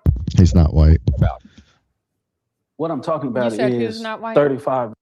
Austin is not white. He's Native, right? Yeah, he's Native American. So is his whole family. So there you go. Like card carrying members. Like they're legit. They're part of the tribe. Yeah. So we can clear that up now. Yeah. And that just goes to show that this is not about color, because I'm also Native. I'm also a part of a tribe. So like I said before, like we all come in different shades, but at the end of the day, we all bleed red, just like Jeff Metcalf said. So the fact that Dominque Alexander is going so hard and making this about race is just, it's pathetic. Yeah. 35 years. Carmelo Anthony, was sentenced to 35 years. Yet at the end of the day, Black America repeatedly is told that self-defense is a part of the law. That a knife under 5 inches is legal in the state of Texas. That stand your ground is legal here in the state of Texas. But when a Black person try to use those same basic rights and laws, then we're not afforded those things. We're doing those things unjustifiably. Well, that's not what a jury found today. Can you tell me, I know you know Karmelo Anthony well, why did he bring a knife to a track meet? I can't comment on that. What I can do, I can't speak for Karmelo Anthony, but I can tell you that the state of Texas made it legal. So at the end of the day, if a person got a problem with it, they might need to call Governor Greg Abbott and tell him, why does this state have open carry laws? Why does it have brass knuckles and etc. Right? Stabbing somebody in the heart, though, sir, is definitely not legal. He could have just turned around and walked out of that tent at any moment. And based on what you have been told about the situation, I can see how you can take that fact. But the level. Oh my gosh. You got to be kidding me. Like, you would think that at some point it would have registered in his brain that he's not going to win this battle. He's not. No, he's not. He's not very smart. What is he a minister of, by the way? Exactly. Somebody told me that. He's not a minister, by the way. Exactly. Yeah. Levels of injustice that was done in this trial is not how I was told, right? But at the end of the day, that's the reason why we're going to go through a full appeals process to ensure that the facts are being told correctly. But me and you are going to go back and forth. No, that's fine. Tell me. I'm curious. Tell me. Tell me what you think happened. What I think is the situation is that someone asked Karmelo Anthony to come over there. He knew an individual, but that's not being told, right? That's not true.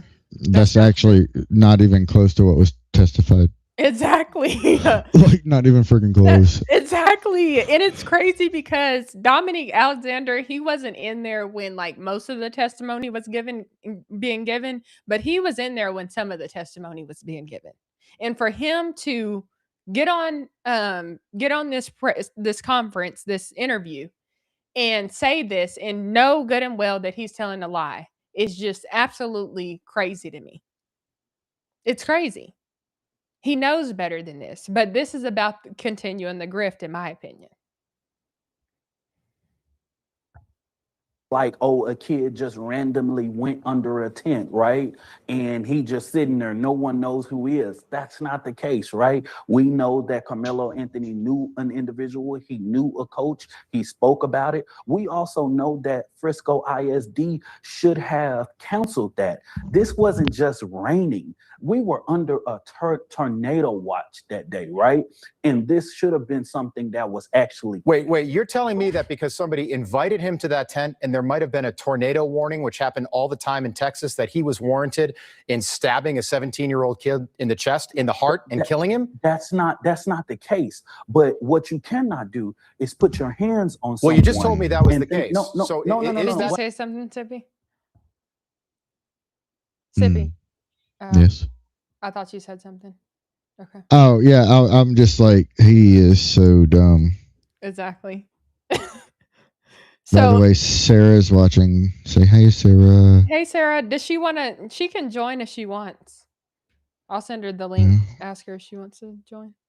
Yeah, let me turn these damn glasses off because they keep. What I'm saying is, I want to know what the case is. I seriously do. You asked me the first time, why was he under the tent or close or whatever it may be, right? The reality is that the state of Texas says that I don't have to, when I'm assaulted, I don't have to return the same level of force, correct?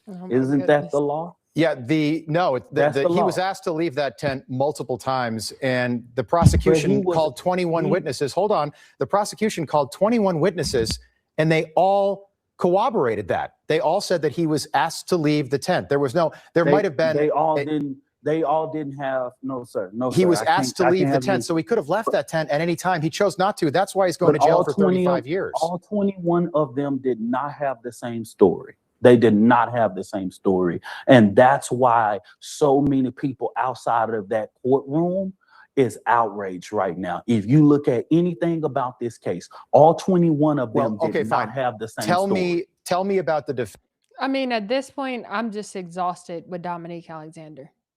I'm exhausted because, I mean, he's been saying the same things for the past year. It's clear that when new information is presented to him, he doesn't change his mind. Once he has his mind made up, he's sticking with it no matter what. And that's literally insane. Well, it's kind of his MO, but he also likes to sit there and, you know, run a 501c3 until he starts getting in trouble for not filing the paperwork, and then shut that one down, and then open another one, and then run that one until he gets in trouble for not filing the paperwork. Yeah, if y'all haven't seen that, Sarah Fields did report on that. Like, it's called 501c3 hopping, and he's been doing it with his little Next Generation Action Network, whatever that is. Yeah. Sarah Fields also got his security team shut down. His fake security. Well, no, they're still securing him. I think it's the same people. Yeah. I mean, but they're off the website at least. Yeah. So. Defense witness, because the defense did not call Karmelo Anthony. If Karmelo Anthony truly thought he was innocent, he's 19 years old. He's not a kid. He's 19 years old. Why didn't he take the stand in his own defense? And why did the defense's only witness change their story on the witness stand? Karmelo Anthony testifying in his own trial is his own right? And that's a decision that Karmelo Anthony and his parents has to make, right? And that was a decision that was made through the legal process, right? And through this process, of course, there's going to have to be some major reviews, right? But as far as changing the witness changing what he changing his testimony, I'm trying to figure out how someone going to say he changed his testimony. Were you privy to his testimony prior to? Well, he changed his testimony. He was, during cross-examination, he said that there was not an altercation. Okay, so when it comes to Karmelo Anthony not taking the trial and not getting on the stand, what do you think about that? He's completely within his right. He only has something to lose if he goes on the stand. I would never go on the stand if I were on trial. Never. We have the Fifth Amendment right to not incriminate ourselves. It's dumb to go on the stand. I know Kyle Rittenhouse did, but like, that was a really ballsy move that I don't even think they needed to do. So I don't know. I almost think he should have went on the stand, just because I think if he would have gone on the stand, he would have at least been able to explain I guess the reasoning behind his decisions. He could have at least said something like, if I were him and I was in that terrible situation, God forbid, I don't even want to say if I were him, but I think if he was smart, this is just from my opinion, he would have at least gotten on the stand and said, well, I've had some experiences in the past where, you know, I've been bullied or whatever the case, since that's his whole narrative. And then at least try to get the jury to sympathize or empathize with him by like telling his story a little bit. But maybe he wouldn't have survived cross-examination because the prosecutor was very sharp. So maybe that's why they were concerned. See, I'm thinking he would have come off as a pompous, I don't know if I'm just not going to cuss. You know what I'm about to say. Donkey. The other word for a donkey. Yeah. I think he doesn't have the demeanor to talk. Yeah. And the jury would have sentenced him to a longer sentence had they heard him conduct himself, I think. That's true. Yeah, that is true. So like I said, he had more to lose than he did to gain. That's fair. That's fair. Let me see what else he had to say. Under the tent, and he didn't witness an altercation. So I don't think that was something the defense was planning on. And clearly it didn't play well for this 12-person jury. Let me just ask you, Can a black person ever just be convicted of killing a white person in this country without it becoming like a major race issue? Like some of the comments that you made outside the courthouse today, I don't know why you do that. You stir things up, you make it about race, and that could lead to rioting and protests and looting tonight. The bottom line is more people could get hurt. More people could get hurt. I'm glad that you will say that.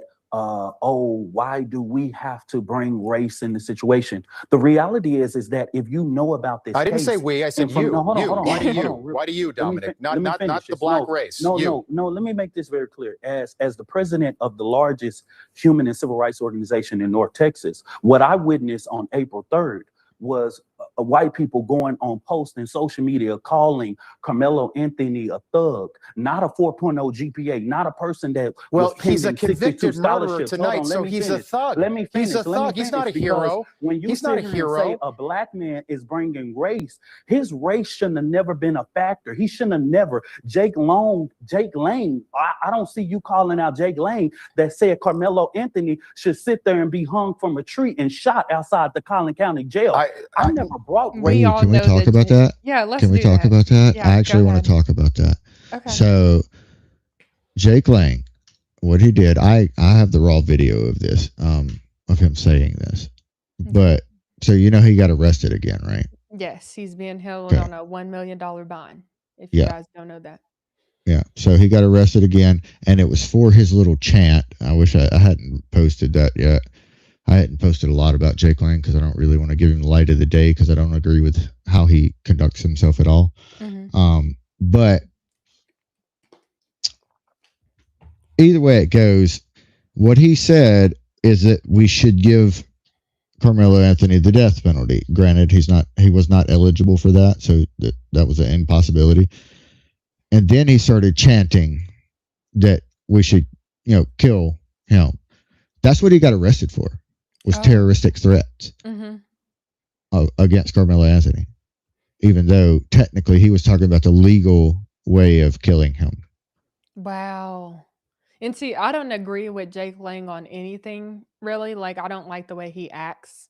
But I do think that it's strange that he's being held at a $1 million bond for that. He didn't kill anybody. He just said what he said. Somebody just did all caps sippy cup, so I had to say what up. Sorry. Cool. So, Uber. Is that Uber? Uber. Yeah, Uber. Yeah. Interesting way to spell that. Yeah. What up, sippy cup? Yeah, see? Rhymes. It does. Poet and didn't know it. Yeah, some people rhyme anytime. Yeah, I like that one. Okay, yeah. A rhyme anyways. anytime. Jake, somebody said Jake Lang is a paid actor, isn't he? Hey, no, he gets paid off of the rage bait he does. Like, people feed into it. That's how he gets paid. So yes, technically he's paid, but he's paid by everybody that rages out about him. Sarah did say she would join for 20 minutes. Oh, yay. Awesome. I sent her the link. Okay. So she has it. Awesome. So Sarah Fields will be here very soon. We'll be welcoming Sarah to the show. Okay. So somebody else said Jake needs to stop with the disrespectfulness. Which is kind of Bing. obvious. Can you guys hear that? Phone on silent. What are you doing? Oh, Crazy. you guys can hear that? Oh my god. Yeah. Hold up 1 second.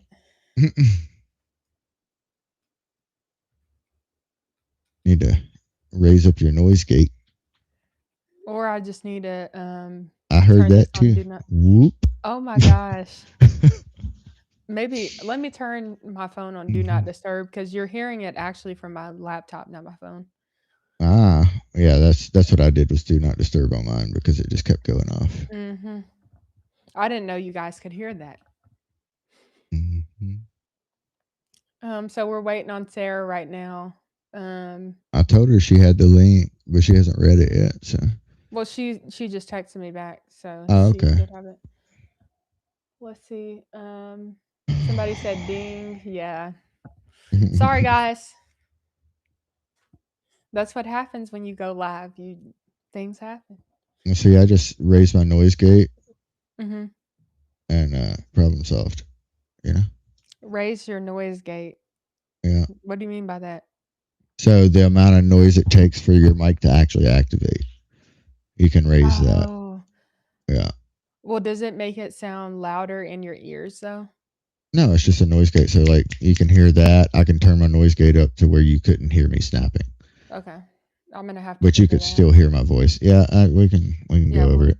okay. Well, there's no point in doing that on stream. You Right. bore people to death. Exactly. Yeah. We don't want to bore you guys. No, we're going to be exciting and interesting people. By the way, I got home like 10 minutes before we hopped on this, so Yeah. I'm tired. Thank you for joining. I really appreciate it because I know you've been driving like all day. Pretty much, yeah. You're a champ. I try to be. Somebody sent a $10 super chat. Shout out to Chandra, who said someone asked Dominique about the black baby he shook almost to death, left a permanent invalid. He's the last person who should. I don't know what they mean by that. It kind of sounds invalid. Invalid is probably what they said. Invalid. Oh, okay. Yeah. By the way, Jinx is in the chat. I just saw her. Okay. Scroll past. That's Hi, my. Jinx. Do you want me to add her too? I don't know if she wants to join. She just got off work, so. Okay. Well, Jinx, you're welcome to join if you would like. But yeah, Dominique Alexander is obviously a baby shaker. I can't believe he would do that to an infant. And what gets me about that situation too is he didn't even tell her or his mother what happened. Like when it happened. He let that baby just sit there. And he shouldn't, of course, he shouldn't have done it in the first place. But the fact that he would harm a child like that is just crazy. Yeah, he's a real stand-up guy. Mm-hmm. Shout out to Amy for this $10 or $9.99 super chat. Thank you. God bless you. And everybody's saying praying for sippy cup, but you're spelling it wrong, guys. Come on now. They said what? They said praying for sippy cup, but they spelling it wrong. Oh. It's not a Y, it's an I, and it's because I'm from Mississippi. All right. Yeah. Shout out to William for this $5 super thanks that says, "Love you, Tamara. Welcome to the show, Sippy Cup. Thanks for helping Tamara, and I plan to follow you on X. P.S. Did you marry a Latina?" I see Sarah. I also hear an echo. Hey, Sarah. Welcome to the chat. Or welcome to the Tamara Neely show. Can you hear me? Yes, we can hear you. Okay. Are you good? All right. Can you hear us? Everybody just look at Sarah. Okay. Everybody stare at her. Yeah, everybody feel awkward. You're not going to make me. I'm used to being stared at this point, I feel like. Right. Yeah. So, Sarah, how are you doing? I know that this past week has been a lot. So how are you feeling? I'm very, very tired. Emotionally and physically and mentally just exhausted. But I'm actually really excited that you are actually having a show with both me and Sippy on with you. Because, I mean, and like if anybody deserves to have us on, it's definitely, of all people, of the few, it's definitely you, because you were there for several days. And no one's given Sippy an interview. And I feel like, considering we were basically presenting ourselves as a team, like Sippy deserves some recognition 100% for all the tireless work that he did. Yeah. So I'm glad. I feel like this is a good combo. Yeah, definitely. I agree. We ain't doing mushy stuff. No mushy stuff. I think that Sippy, I mean, I know that a lot of people in the chat don't know Sippy, but anybody who's ever met him, I'm sure will tell you that he's one of the best people they've ever met in their life, if not the best. Yes. Sippy is very helpful. He's very attentive. He's good at reading people. Oh my gosh. He's very funny, as you can see, and just so supportive. And, he really stepped up for both Sarah and I. And I think we could both say that this past week. And yeah, I just really appreciate you a lot, Zippy. And I hope you know that. Thank you. I guess I told y'all no mushy stuff. I'm using the ring light that we got, by the way. I see that. I can see the reflection in your glasses. That's the only thing that really stinks is that I hate that it shows a reflection in my glasses. But Well, it's only because you're looking at it direct on. So see, I have a ring light, but you can't see it because it's up here. okay, I don't have that capability right now. Yes, you. Well, I mean, you do, but not right. Yeah, I get Not what right you mean. now. Yeah. Not right now. I'll fix it another. I just kind of winged it. Just kind of hopped on here real quick. So That's kind of what I did too. I just opened up my computer and logged in, or clicked the link or whatever. yeah. Yeah. Next step is going to be to get some sort of AirPods or something because I'm not Your using AirPods. Yeah, and I don't have anything in my ears right now. I feel like that when I used them for making Kelly, I feel like that was really good because it helped me kind of ignore everything else going around me. Probably Right. sounded better too. Maybe. I'm not sure. It depends on, I guess, yeah, probably if you have. Probably sounds better. Maybe Yeah. isolates it a little bit more. Yeah. Yeah. So, Sarah, can you tell us about the last day? Because I wasn't in the courthouse. I don't know exactly how it all played out, but Yeah. what's your perspective of that? The last day, crap, I'm looking for my book. Actually, I'll be right back. Let me grab my book because it has, that book is. She keeps losing the book. I know. I'll be right back. Hold on. Okay. She literally called me on the way out and she's like, "Do you have my book?" And I'm like, "No, I don't think." So I had to pull over and check my car, and then she finally found it with her, and I'm like, "Come on now." Hey, it happens. Did you ever find your charger box? Charger box. Oh, the battery bank. No, Yeah. I don't know where that thing is. I need to clean my car. It's a mess right now. So. For those watching, the book is literally notes from every single day of the trial. It's insane. Hey, don't scroll through all the damn pages. I'm pretty sure my phone number's on one of those pages. It is. Yeah, I know. No, they won't be able to see. I tore that page out. I tore that page out actually, and the page of the other dude because I didn't want anyone steal in case they did steal my book because someone actually did try at one point. Oh, really? They wouldn't get people's personal phone numbers. Let me see. Last day.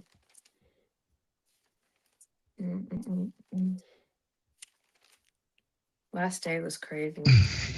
Last day is not what anybody expected, to be honest. Right.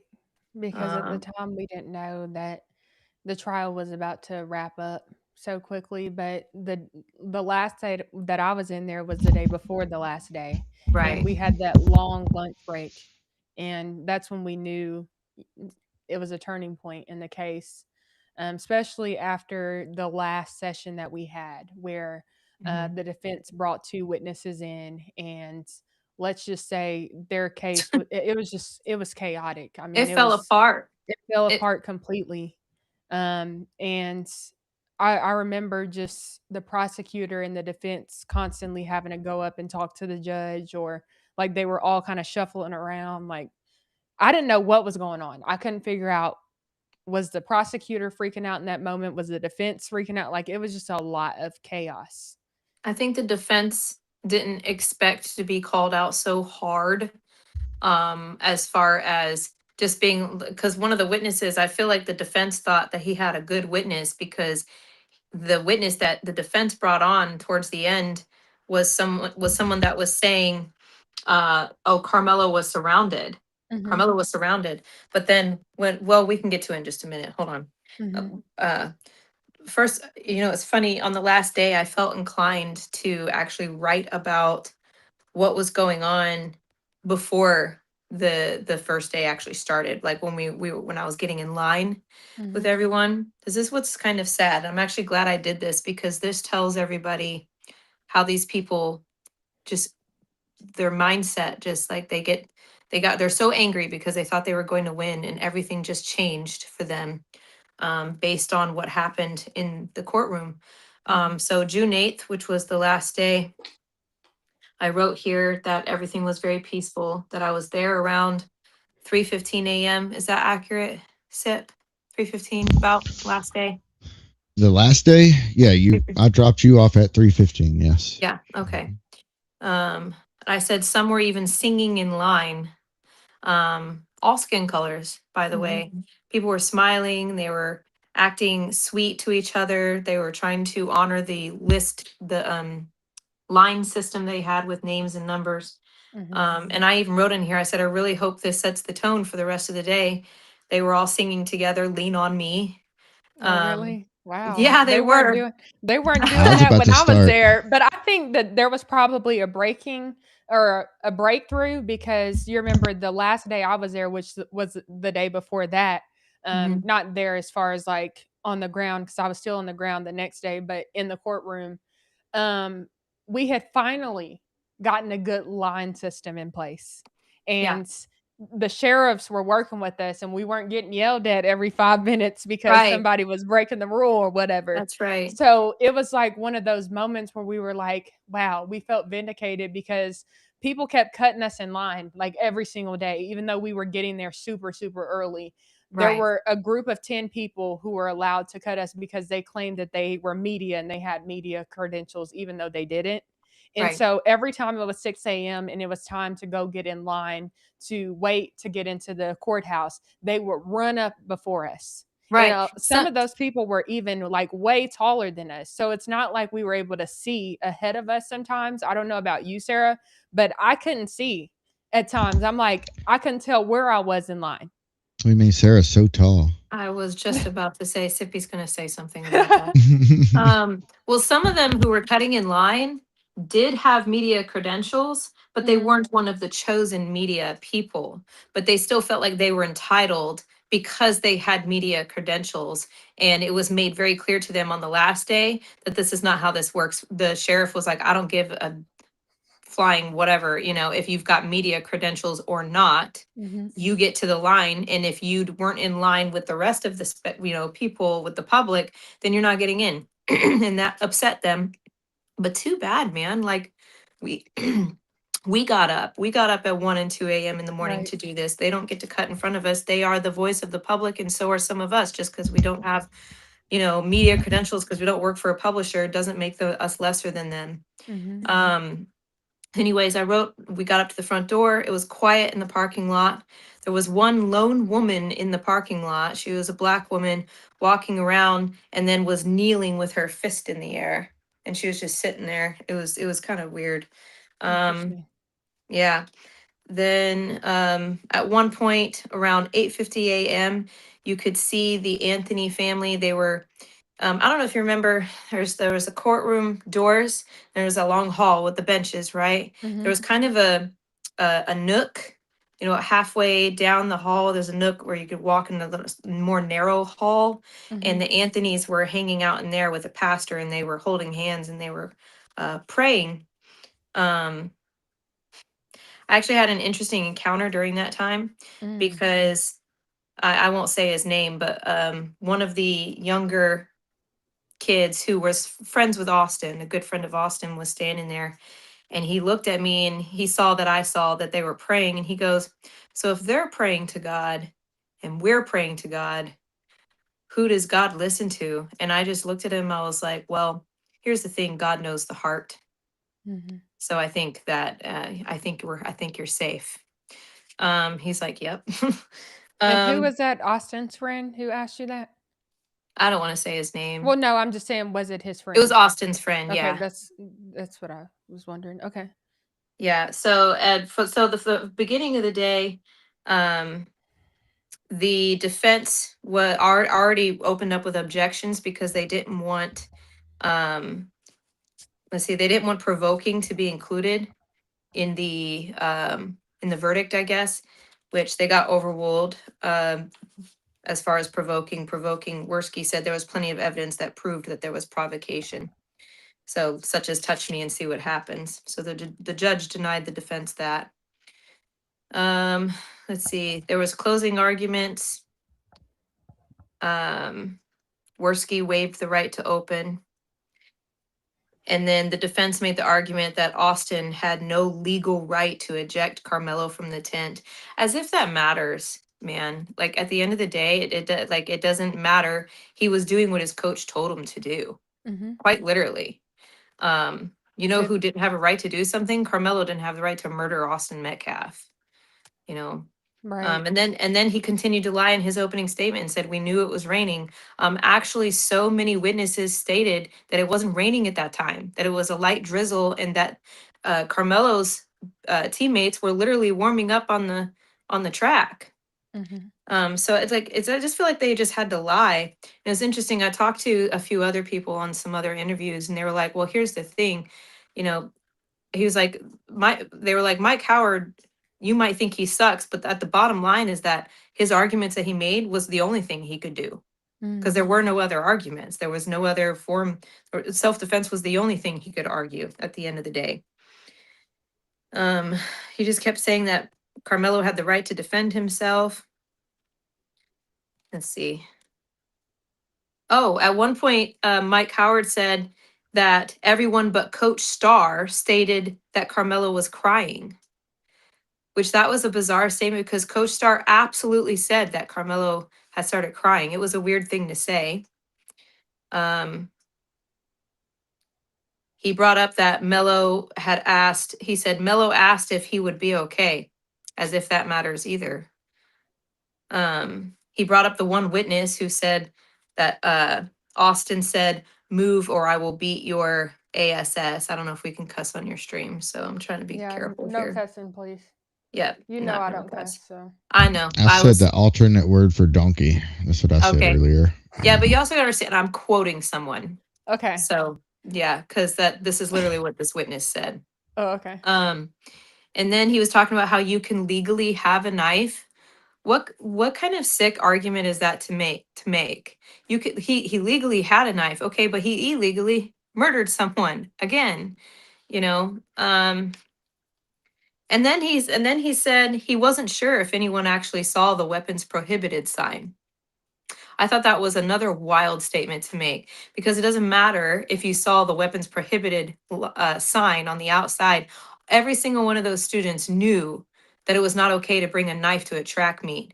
They also had to sign a code of conduct, and that was brought up way earlier in the trial, was that the kids had to sign a code of conduct that agreed that they would not bring weapons to a sporting event. So his arguments were just so weak. He kept trying to say that Karmelo was attacked. Karmelo had no other motive other than that he was scared.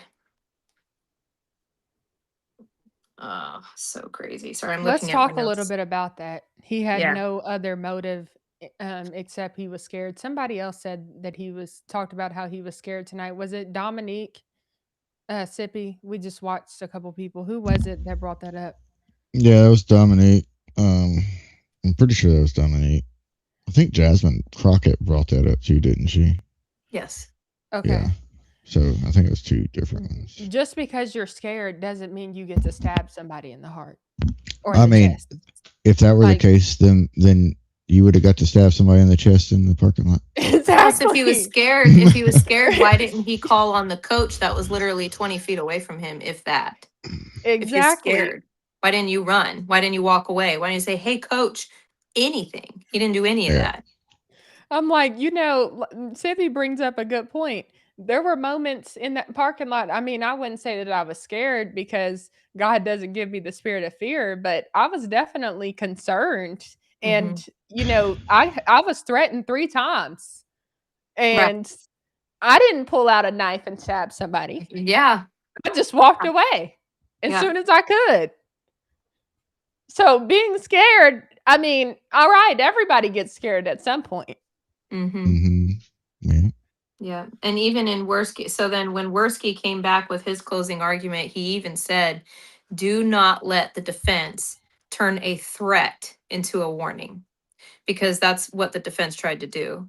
And then he said if he was really scared, he even said it right here himself. He said the nearest help was Coach Redmond, who was just in the tent right next door, 15 feet away. He could have called for Coach Redmond at any point, and he didn't.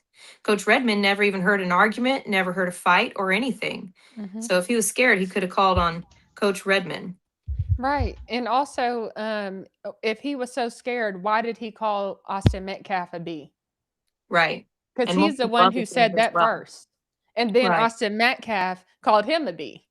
So if he was so scared, why were you so tough? Why were you talking all of that noise if you were so scared? Somebody who's scared usually is like, you know what? I'm gonna go in the other direction. I'm Right. gonna leave. I'm gonna exit because I'm scared, right? Right. Not I'm gonna stay and fight you. And not even fight. I'm gonna stay and stab you. I'm not even gonna fight you like a man. Yeah. Yeah, Worski tore the defense apart. I mean, he basically said this boils down to the facts. You do not get to meet a shove with a stab, especially if you provoked the shove.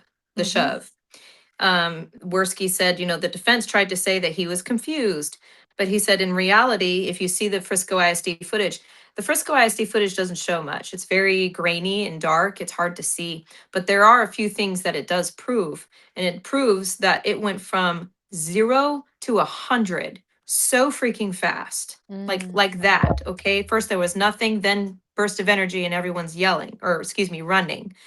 So why didn't he just walk away? He made that point multiple times. You could also tell Worski was angry because, they were at one point trying to consider manslaughter.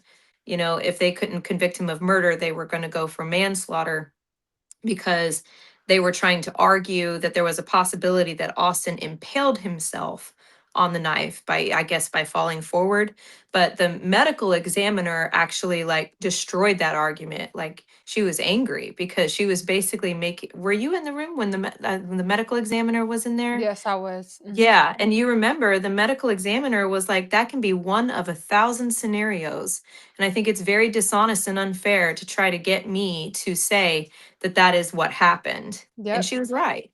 She kept circling back over Mhm. and over and over.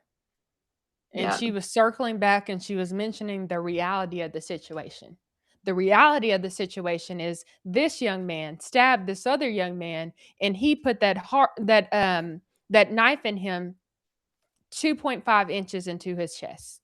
Right. That was the reality of the situation. Right. And there was no way that Austin Metcalf could be saved. And she made that very clear. She said he would have had to get surgery right away in that moment. On the table. He would have had to been on the table. Yeah. In order for them to save him. Yeah. There was no way. And she talked about how healthy Austin Metcalf was. This was a healthy young man with the rest of his life ahead of him. To raise a kid in America is very expensive. And all the parents know that. I mean, you're spending at least $250,000 raising them from 0 to 18 years old. Austin Metcalf's family invested a whole lot into him. They invested in him so much that he was going to be a D1 athlete. He was already a D1 athlete recruit. So when I hear Dominique Alexander, when I hear, what is his name, Drew Anthony, when I hear Kayla get on interviews and cry like they're some victims, I want them to be reminded that their son killed Austin Metcalf. Because they want to talk about how Black Lives Matter. Well, Austin Metcalf's life matters too. His life mattered too. His parents invested into him too. They want to talk about how Karmelo had 2 jobs and Karmelo was doing this and he has so much going for him. Well, Austin Metcalf had a whole lot going for him too. And the Breakfast Club should be ashamed of themselves for that softball interview that they gave Carmelo Anthony's parents. The Bible literally says, thou shalt not kill. Thou shalt not murder. Where is the morality in this country? Are we now going to start validating the fact that, are we now going to start saying that it's okay for someone to kill someone else because they're afraid? It's okay because that person was white? Let's have a real conversation. Because he shoved him. Because he shoved him? When Also Karmelo not was white. provoking Austin, let's be clear about that. Yes, they were going back and forth, but Karmelo had his hand in that bag, waiting for Austin to touch him. As he's saying, touch me and see what happens. Because he knew he had a knife. And then people want to talk about the fact that Karmelo was, he was crying and he was remorseful. We saw the body cam, all this stuff. One lady was saying that, who was in the courtroom. We saw the body cam. He was so remorseful. He was this and that. You couldn't even hardly see him in the body cam. That's what she's claiming. That's a lie. Exactly. There are a lot of lies told, but she's claiming that. But from what the witnesses said, the coach who was there, who consoled Karmelo Anthony, he didn't start crying until the coach told him. Karmelo Anthony, he asked Karmelo Anthony, he said, "What happened?" Karmelo said, "I told him not to touch me." And then next thing you know, the coach says, "Well, you better hope he didn't die, because if he did, your life has changed forever." That's right. That's what the coach said. Then Karmelo Anthony started crying. Yeah, and he was crying as well. There was body cam footage, very short body cam footage at one point, where it shows the officer taking him to the car, and he's crying for a minute right there. But then when he's putting him in the car, he had completely stopped crying. He was just stone faced, calm, and just a calm demeanor. Which it's weird to only cry for a very short period of time, and then just, now I'm going to tell you my name and I'm going to spell it for you every single time. That's what he did. It's called sociopathy. A little bit. I'm starting to think so, because so let me get into this real quick. So the guilty verdict came in, right? Well, before that, Worski ended his argument with, Karmelo made a decision. And he said, "I want y'all to understand this was a tragedy for the victim. This was not a tragedy for Karmelo. It was senseless that Austin lost his life, and this case is about accountability." And he said, "What type of community do you want? You need to hold him accountable for this murder."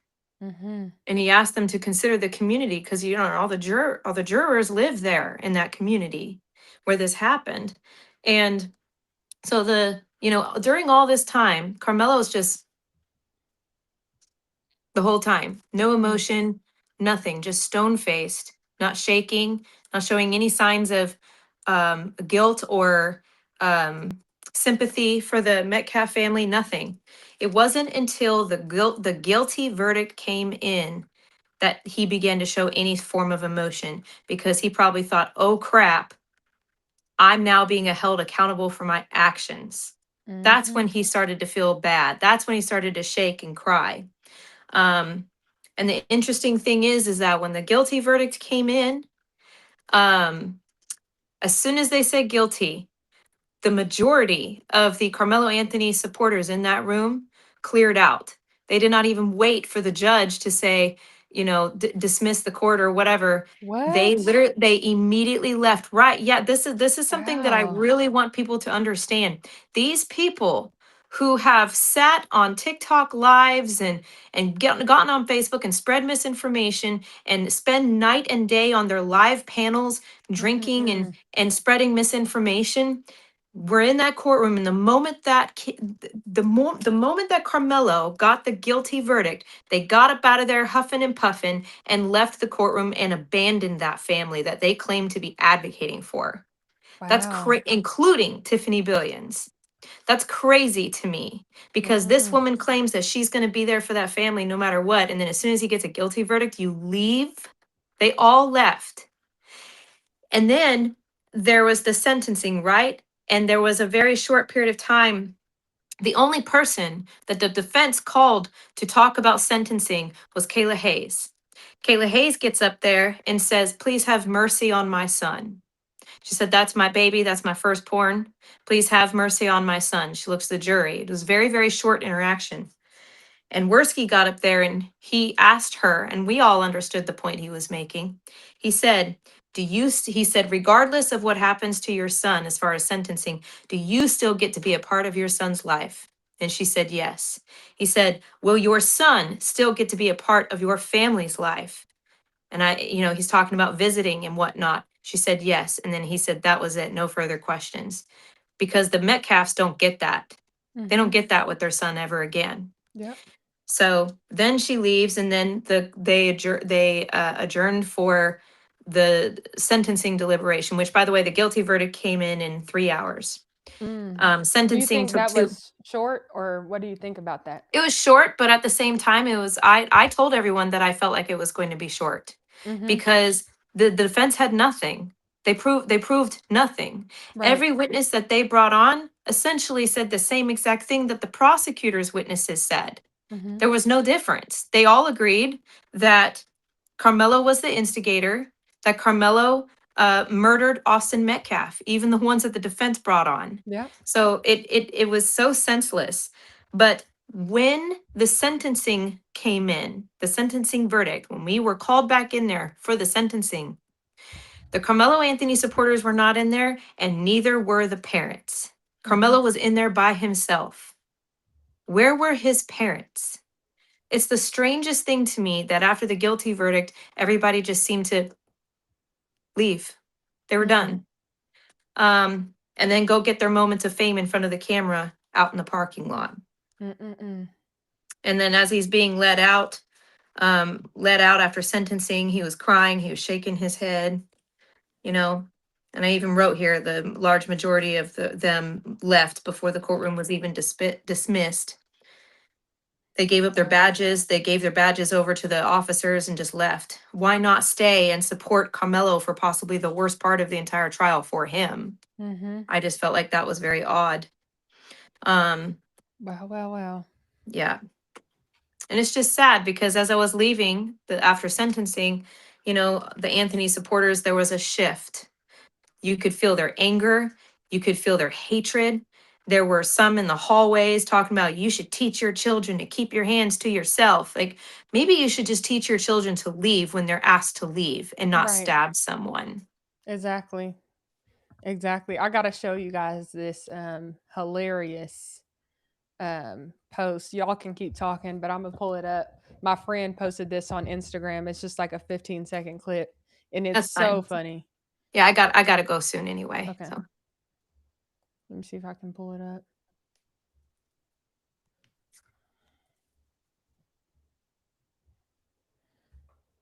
If I can log into Instagram, let me see. I may not be able to get it. Let me see if I can do it. It's all right. I also thought that I'll just continue. I'll just say a couple of. I just want to say something else. Okay. I thought that it was interesting that the defense was trying to include what they call sudden passion in their sentencing, which I thought was interesting that they were trying to include sudden passion, which could have made sure that Carmelo got a minimum, a maximum of 2 years instead of the minimum of 5. But they objected to that and got that overruled pretty quickly due to the fact that in the very beginning, and I have it written down the beginning of this notebook during jury selection, that sudden passion could not be on the table for this case. Because sudden passion applies to, for example, if a farmhand were to walk into the barn and find someone, doing horrific things to his daughter. And I'm sure you know what I mean. I don't want to say it on your stream. And then he decided to kill that person. That would be considered an act of sudden passion because you cannot possibly be of sound mind when you see something absolutely horrific happening to one of your children and you feel like you need to do something. So there was no reason to consider this as a case of sudden passion when Carmelo could have just walked away that day and everyone could have lived and we wouldn't be here dealing with this today. Yeah, no, I totally agree.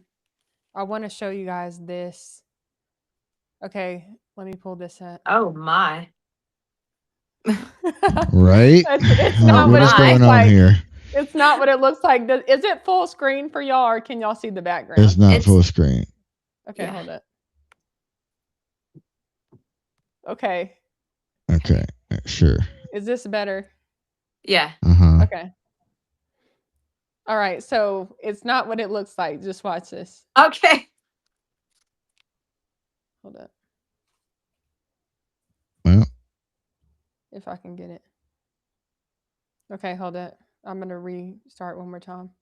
well, we don't have sound. Yeah, I don't hear sound. Can you hear it? No. No. Oh, hold up. But we can see the captions. Okay, wait, no, you got to be able to hear it. Let me find Okay. another way. I'm gonna stop sharing for a second, and this is hilarious.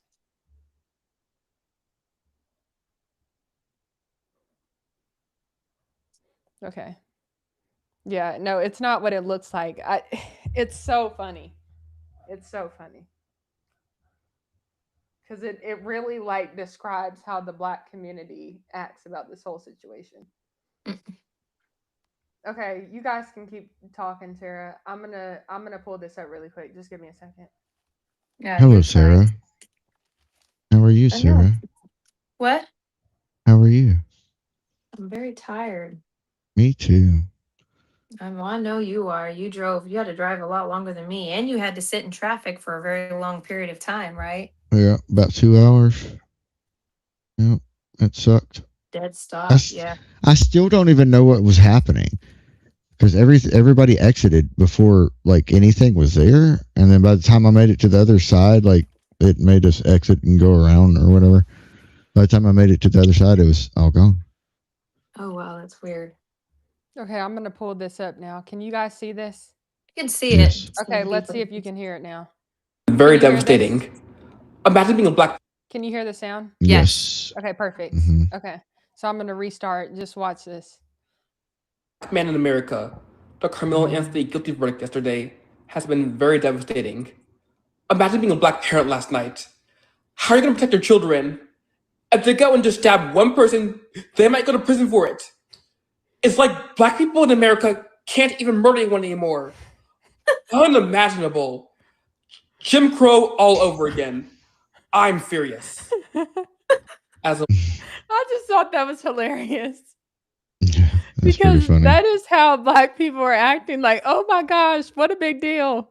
I'm so glad that some of them who have common sense are actually making fun of that subculture. Exactly. I'm so glad that that's happening because clearly he's satirical, and that was funny. But I'm glad that they're doing that. That needs to happen within the Black community. Yeah. That needs to happen. I'm glad that's happening. Definitely. It was definitely I don't know, it made me feel so much better because when I was there and they were treating us so hostile, because they were mad because I'm friends with Sarah Fields. So because I was friends with her and seen with her, I mean, I was getting some of what Sarah was getting. I could only imagine how you were feeling. Because it was a lot for me to take in. Like her and I went to the restroom one day and one of them came in and was just going off on her in the restroom while we were on break. Like that's the kind of stuff that we were going through. And can I give someone context about that too? The person who was going off on me in the bathroom goes by the username of Love Black on TikTok. This and if you go back to my reporting, the entire reason that a protective order was put into place was because the witnesses in the police report were doxxed. The person who doxed them, who participated in doxing the witnesses, was Love Black. I wish I know her full name. I think I might have shared it. I can't remember. But I reported on her and I shared the video footage of her saying, "Hey, yeah, we got your ASS now, witnesses." This is what this woman said in the live stream, talking about minor kids in a police report because they got their full names and put their pictures up on a panel on a stream. That's who was trying to get in my face in the bathroom and was saying that she wanted me to take my reports down. She can shove it. And then at another point, she tried to get in my face again, by the way, on the very last day while we were waiting for the jury to deliberate.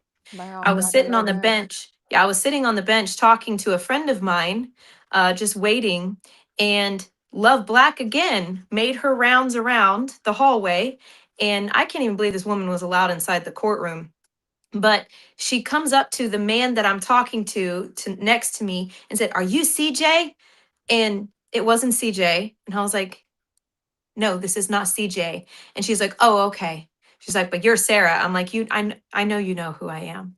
Like, don't try to kid around." She's like, "Oh, okay." And then she walks away because she is desperately she's trying to bully me into taking the reports down about her, probably because people are coming after her for it. And I don't care. You were trying to dox witnesses, and the only reason you would do that is if you're trying to wish harm on them. Wow. So that's who these people are, and they dare to show their faces inside that courthouse. It's wild to me. Yeah, I can't I was believe listening Tiffany to. Billions shows her face anywhere. I can't believe she shows her face at all, to be honest with Yeah, that's an ugly mug. you. Which Yeah. Tamara's got a picture of in her text messages. She just hasn't looked yet. Oh, She looks like a drag queen. I Yeah. haven't seen it. She does. Oh yeah, actually, I know I've you were seen this sitting in the before. car. I've seen You this were, before. I was yeah, you were sitting in the sitting in the car car. waiting for you. I had no Yeah. idea that this was going on because I was really just like on my phone, to be honest. Probably texting my subscribers back or something. I don't know, doing something. And I looked down, and next thing you know, I look back up, and Tippy's telling me that Tiffany just came and, said some colorful words to him. Mm-hmm. Yeah. And I can't even say the colorful words I said back to her. Yeah. Not on your stream, at least. Yeah. I know what they were, and I love it. But all right, guys, I gotta go. I'm very tired. I'm grateful that you had me on. I'm glad that you've got Sippy on here. Hopefully, you can talk more about what went on in that parking Sippy's lot. about to go to sleep too. Yeah, I'm Yeah. about to let you both go, but I want to shout out you, Sarah, before you get going. Let me pull this up for my audience. You guys go on X and support Sarah Fields. She is the lead journalist in this case. I know that some people are like, she's not the lead journalist. I'm like, no, she is definitely. If you want to follow somebody who's covering Carmelo Anthony, who's covering Austin Metcalf, Sarah Fields is the person you want to follow, because every day I feel like you are posting something and keeping us updated on this case. So y'all be sure to check out Sarah Fields and show her some love on X. Thank you. I appreciate you. Thank you. And you can see like some of her posts here. I think something that you posted today was the fact that Carmelo is actually not 130 pounds like they've been reporting. He's actually 157 pounds, and he was 157 pounds last year. According to, isn't that true? According to your report too, According to what true? That's like Sorry. 162. that he was 157 pounds both last year and this year, or Yes. did it change? Yeah, no, it didn't change. He's always been he was never 130 pounds in any record or documentation. So that was another thing that the defense was highly exaggerating about, was the size difference. And then but and in the end it didn't matter, because I mean Worski said you cannot kill someone just because they're bigger than you. So yeah, but no, he was never 130 pounds. So Right. And they make it seem like Carmelo isn't a strong kid. Even though he is right. smaller than them, he's pretty strong. He's very muscular. One of our Yes. friends actually talked about how last year he looked like he was even more buff than he Yeah. is this year, because our friend had saw him at the bond hearing and Yeah. he was real excited to get out. It was almost like he didn't just murder somebody just before that. Like that's how he was acting at the bond hearing, according to one of our friends. That's because he was lied to. He was lied to by his parents. He was lied to by all the supporters, and they made him think that he was going to get off, that he was going to walk away. And he's now he's now in the finding out stages. We'll just put it that way. Yeah, Yeah. definitely. So And I can tell that Jeff feels vindicated. He said that he's feeling more peace. And that's really good to hear that he's at peace. Because, I mean, I know this year has been hard for him this past year. So it was really good to hear him speak out yesterday. And thank you for having him on your podcast. Mm-hmm. Well, all right. Sarah, I'm going to let you get off. Okay. And hopefully we can have you on some other time. Yeah, for sure. Absolutely. Who is Sarah? What? Sarah. Okay. Thank you. All right. See you later, Sarah. Thanks for Bye. joining. Yeah, thank you for having me. All right. All right, y'all. So that was Sarah Fields. Be sure to go show her some love on X. Like I said, you can find her on X at Sarah Fields if you want to be updated on this case. She is updating every day on X. She and also does she on covers, Facebook and stuff too. Oh, and Facebook. Sorry, I didn't. Facebook, Instagram, TikTok. She does every platform. It's crazy, but she's Sarah Fields on all of them. So she's Sarah Fields on all of those platforms. And also she covers other cases too around the state of Texas. And so if you want to be caught up on, if you want to stay caught up on Texas news and you live in the area, be sure to stay connected with Sarah because more than likely she's covering what's happening in your state. All right. Well, I think that this has been a really productive live. What do you think, Sippy? I don't know. Productive, yeah. We can call it productive. Yeah. I mean, you were on I'm here. I'm tired. So I would say... I know. I'm very productive. I'm super productive. Oh my gosh! Like I'm telling you, I walked in the house and then went back out to my car, got a few things, and I was like, I know she wants me to come on, so I text her being, her. I don't know if one Wrong of them, way. whichever one's beside me. Anyways, yeah, I text her and I was like, I just got home and I'm unpacked ish, and then I get a link. I'm like, well, I guess I'm going to sit down again in my chair. At least it's a comfy chair.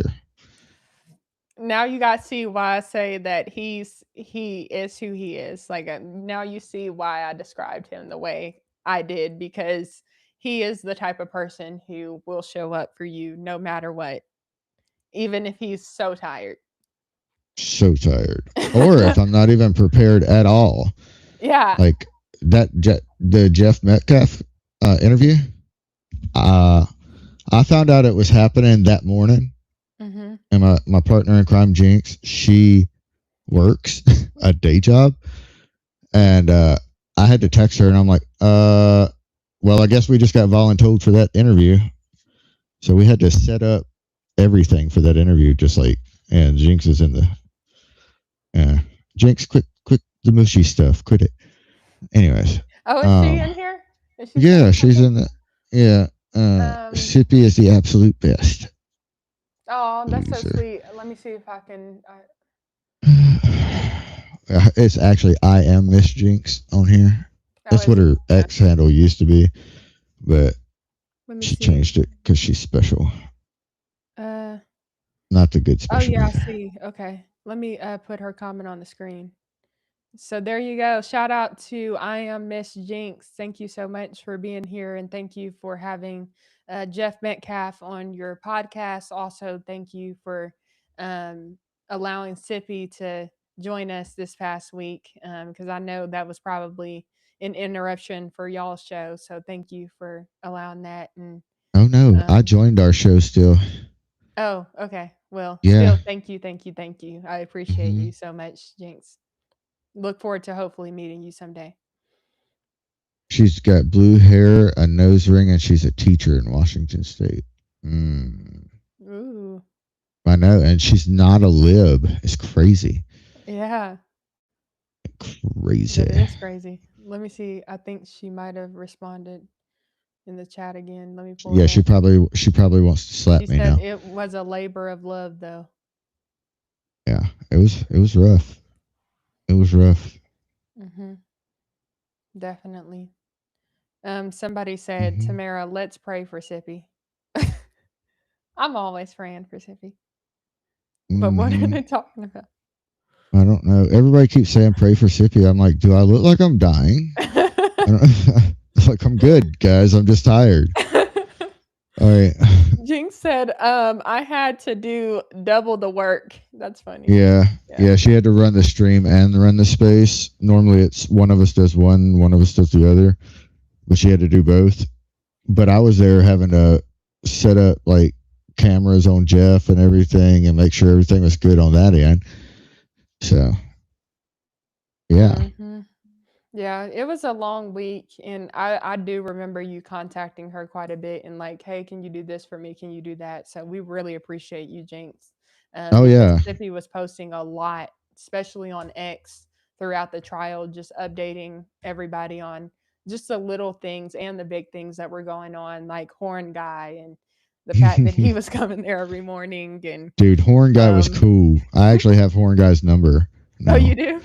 Yeah, I sent him that picture. Somebody did a meme of him blowing the horn. They basically replaced the background with a big, like, to put him on the top of a mountain in a mountain range, and it looked cool as hell. And really? he loved it. He loved it, so he gave me his number so I could send it to him. It was funny. It's good. Wow. That's funny. Oh, so let me put this on the screen. Pastor John said, I just wanted the chat to pray for Sippy. God has big plans for him. That's so sweet. He does. I'm sure he does.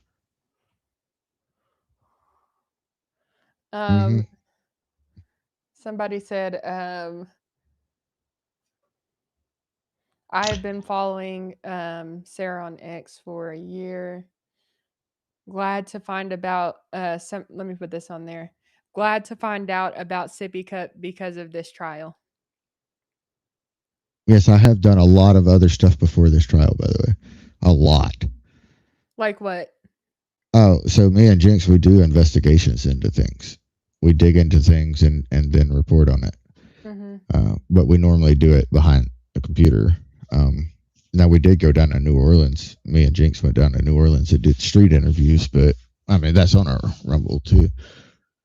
But yeah, we exposed fraud. Like, you know how Nick Shirley did in Minnesota? We did the same thing in Washington State. And there's a bunch of it. But I mean, we got all that. Like, we got a lot of investigations that we've done. And we work with Sarah. Like, if she needs somebody found or something, we're really good at finding people. Oh, well, yeah, we saw that, especially throughout the trial. Oh, yeah. Because I don't know if you guys helped identify the guy who flashed the gun out or flashed his gun at us when we were walking. Were y'all the ones who like told the police? Yes, I was the one that reported that to the police. Yeah. So while we were there, I don't think I got this on live or anything, but we had just met up with Sarah and we were walking back to where we were supposed to be, and this guy, what was his name? Oh man, don't make me lie to you. I'd have to look back. Okay, well, there was this like random guy who was like, I've got a gun too, and like flashing it at us. And what else did he say? No, so he walked up. He made it. He had a pistol slung, and he was, he was obviously making it where I could see it. So I looked at him and said, "That's bad. I can't say that word on her show. That's bad, donkey." Yeah, there you go. Anyways, so I said that, just being a smart donkey. I really can't do this. I have to be able to say that. But anyways, because it doesn't sound as good. Anyways, it does. Trust me, it still sounds about. But that was just me being a smart aleck. How about that? Anyways, and then he's like, "Oh, I bet you didn't see this one." And pulled up his shirt and then showed one pointed at his man parts, which I really just wanted to maybe, just grab the gun and pull the trigger. It would have been great. Right there. That would have been great. It was a crazy situation. I ain't talking about my gun. I'm talking about the gun he had literally pointing at his man parts. Yeah. Oh. I wanted to grab that one and pull the trigger. Yep. Wow. But there's no way he could have grabbed it because he was holding his shirt with one hand and a pistol with the other hand. He couldn't have grabbed it. Yeah. So. Yeah, I'm trying to figure out this Shopify thing Just so you know, guys, Jen is helping me right now. So if you just saw me hold up my phone, that's why. Because apparently it's not allowing you guys to buy t-shirts. So I'm gonna fix that. We're kind of working on it right now. I actually just launched my merch store. I'm wearing one of the shirts right now. It says prayer is our first resort and not our last. And then I've got the guy shirt here.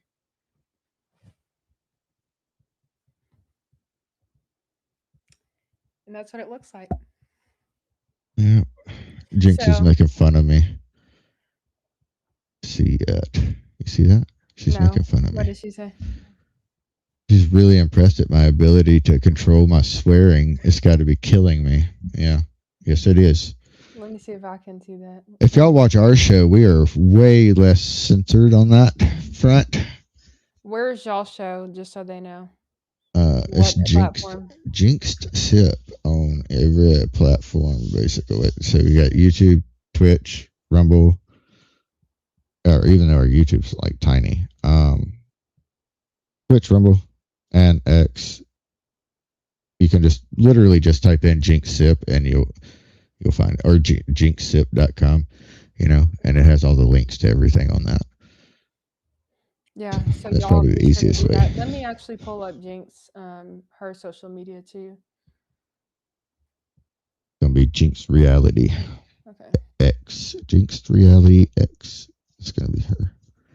Because she wanted to rebrand right after we made our brand. Okay, so let me go ahead and pull her page up too, since we've been talking a lot about Jinx tonight. Jinx, you're welcome to come on the show anytime, by the way. We don't want her on the show. She's boring. She's a teacher. Okay, so here is Jinx Reality. Shout out to Jinx. This is Sippy Cup's partner in crime. Y'all be sure to head over to X and give her a follow. Anything you want to say about that? About Jinx? Yeah, anything you want to say about her? I mean, she's alright. They're gonna ask. She's kind of like a ride or die, She's like we call each other our twin because we think alike. Like oh yeah, almost exactly alike, except for she gets a little more emotional. does she? Yeah. Well, I mean, we're women, so it happens. Yeah. What did you think about my friend on X who said what he said? Like, oh, black people aren't going to be able to murder people. Like, big deal. Your friend on X? That was X? I mean, thought not that was X, Insta. Instagram. Sorry. Yeah, that was funny. That was. Yeah. Or like a lot of people are making fun of what Cardi B said because, yes, you're supposed to tell your kids to walk away and not stab someone. So that means it worked, right? Because she was acting like it was all crazy. She's like, I'm just going to tell my sons to just walk away because it's not worth it. That's what you're supposed to tell them. Oh my goodness. What world are we living in? Like, it's crazy. Yeah. We're living in an advanced society as far as technology goes, but I'm telling you, as far as a lot of other things, it's like we're regressing. Yeah, you should see. Sense is not common these days. Have you seen the movie Idiocracy? No. Oh, you need to watch it.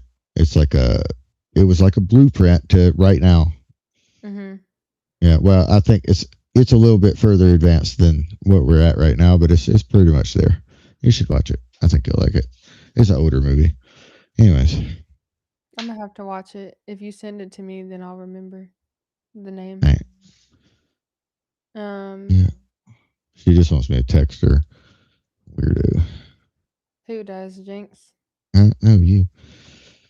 Oh, no, stop. He's got jokes, that's for sure. He's got jokes. Oh my gosh. Let me see this. I'm trying to work on something really quick. How's everybody doing in the chat? Thank y'all for hanging out with us.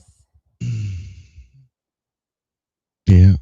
I'm I'm about to go to bed though. I really need to go to sleep. I need to sleep. I have to work tomorrow. No, okay. I'm just teasing. Thank you Uh-huh. for joining. I Mhm. really appreciate it. And hold up one second. Let me get off of here. And also, I'm doing a giveaway where I'm giving away like one men's shirt, one women's shirt, and this one's yours. So I'm gonna send this Mhm. to you. Okay. And then I'm gonna pick one girl tonight, one lady. So I'll pick one of the girls who have been on the stream. And yeah, I appreciate everybody supporting, and it means a lot to me. Thank you just for all your support, everybody. I'm almost finished with this setup too, so you guys are going to be able to access the store correctly.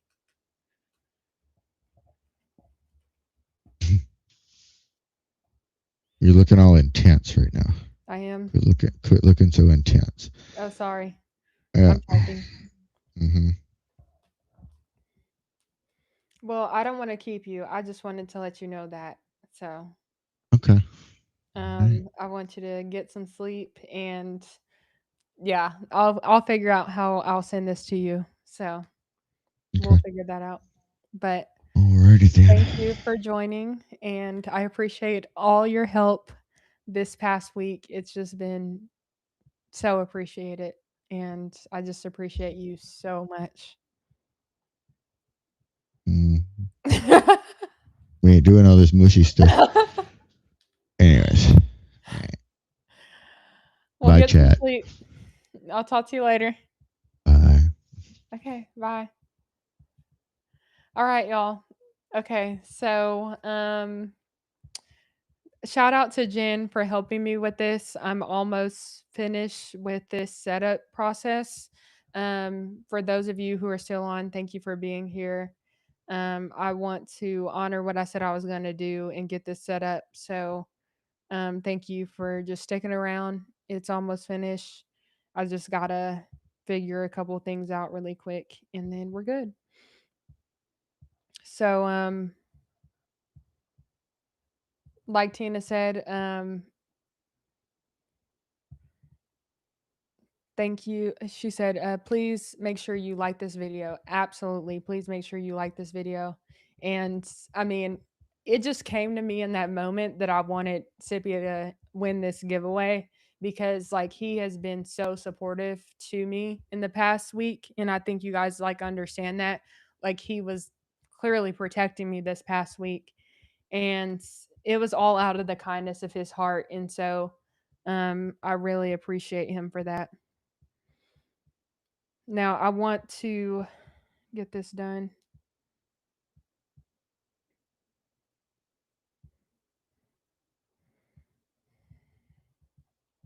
Good night, Heather. Thank you for joining. Appreciate you.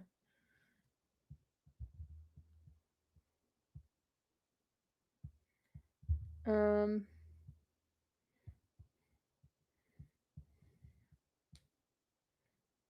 thank you to those of you who are still here. Appreciate it. Um, I'm almost finished with this, so thank you, and thank you to all my mods. You guys have been so great. I appreciate everybody. And sorry if I'm looking tense right now. I'm just trying to get this done. So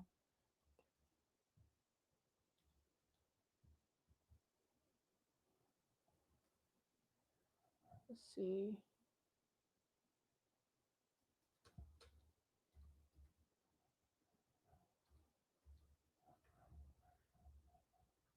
Almost finished.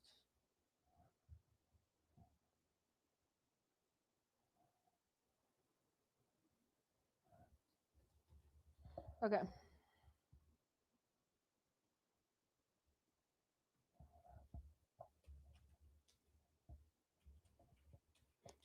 Let me know, what do you guys think about the shirts? Do you like them? I hope you do. It took me a while to come up with the design, but I wanted the shirts to look very classy. And also, I wanted them to look like something that you guys would feel comfortable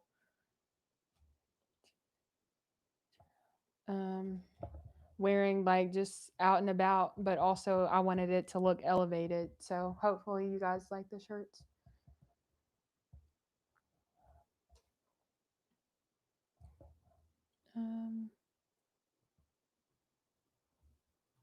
Let me see.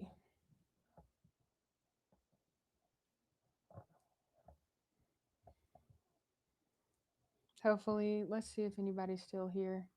Thank you guys for sticking around. Wow, 242 of you are still here. So that's cool. I'm just working on this.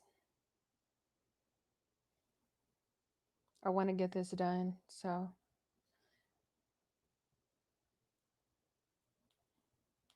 I've learned you can't let the perfect be the enemy of the good. You just got to keep going. And I had no idea I would run into this problem, but that's all right. I'm going to be flexible.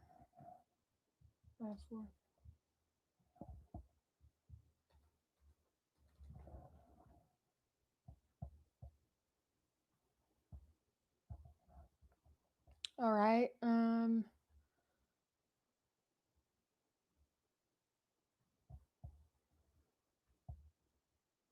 Thank you guys for hanging out with me. Appreciate it.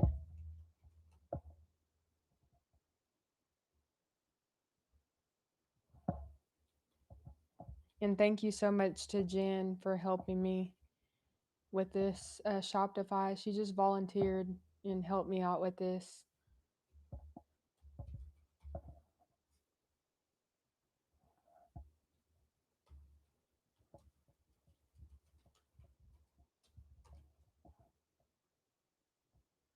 So I really appreciate you, Jen, if you're watching this.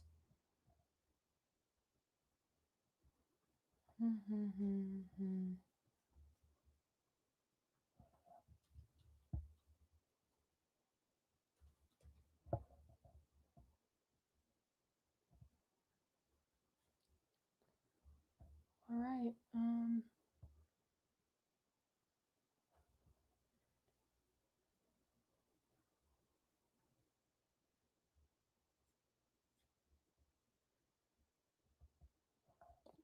Almost finished. Sorry, guys, I'm getting kind of quiet. It's just because I'm trying to focus on this, but I want to talk to you guys too. So if you're still here, please bear with me.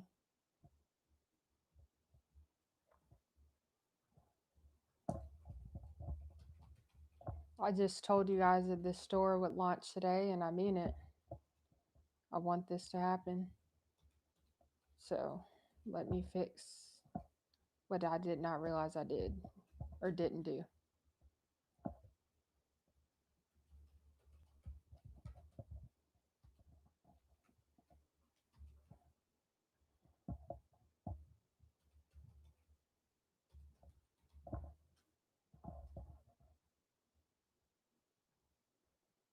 All right.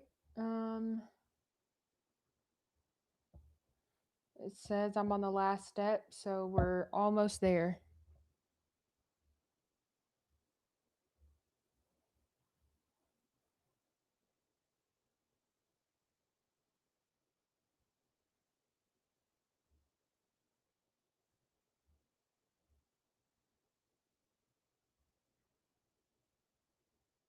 Okay.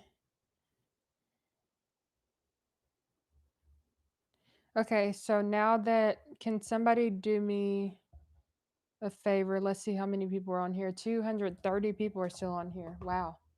Thank you guys for hanging out.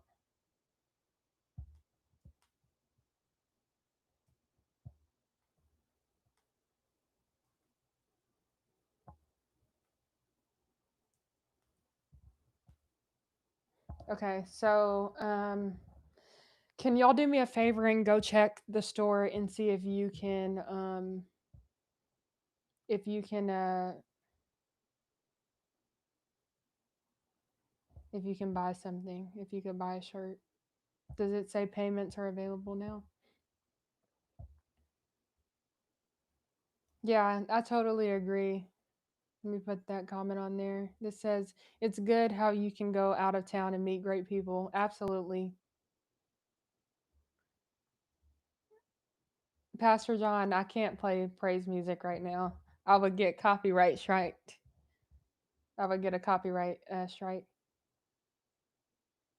Oh, someone said we had a stormy night. Your voice is the calm after the storm. Oh, you're so sweet. Uh, somebody said, "OMG, I love you, Cloud Bob." Interesting. Yes, still here. Thanks for hanging out. Appreciate you guys. Thank you for the panel. They were very good. I'm glad. We're checking on the store right now.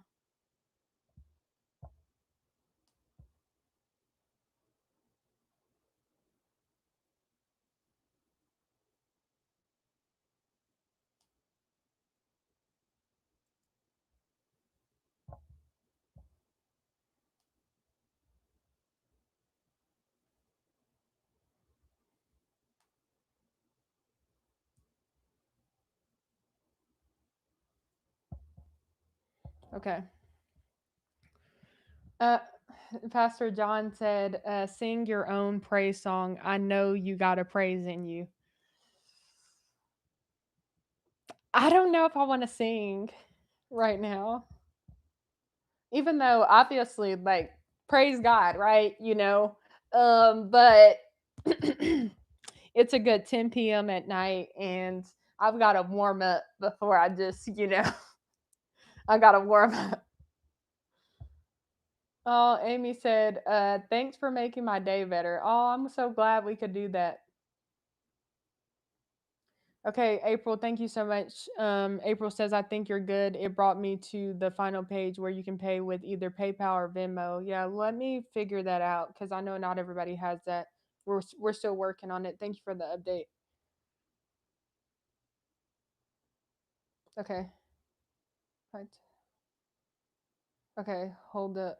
Let me go. Jen's talking to me. Give me 1 second, please.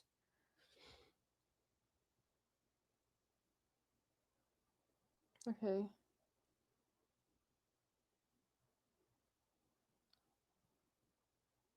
Okay. So let me do this.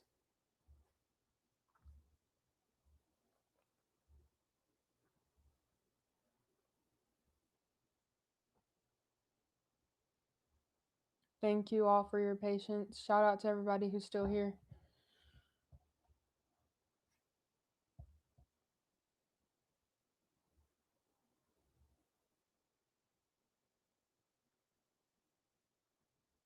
Okay.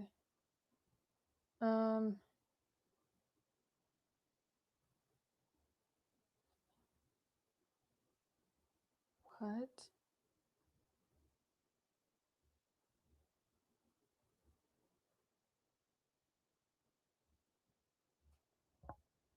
Okay, hold up.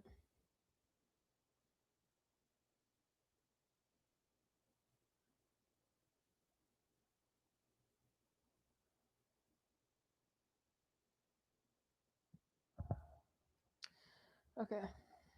1 second, y'all. Thanks for holding on.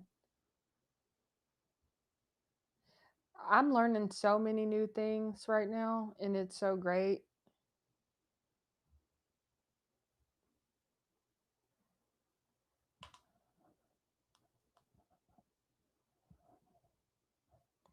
Let me see.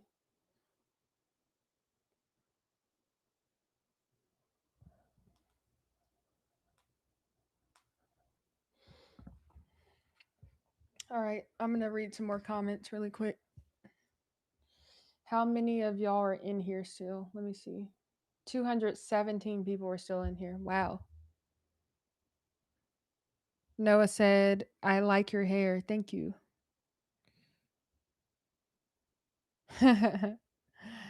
I don't know the future. Shout out to you. This is one of my mods. Shout out to you. I just appreciate all of you. Like, y'all have been amazing.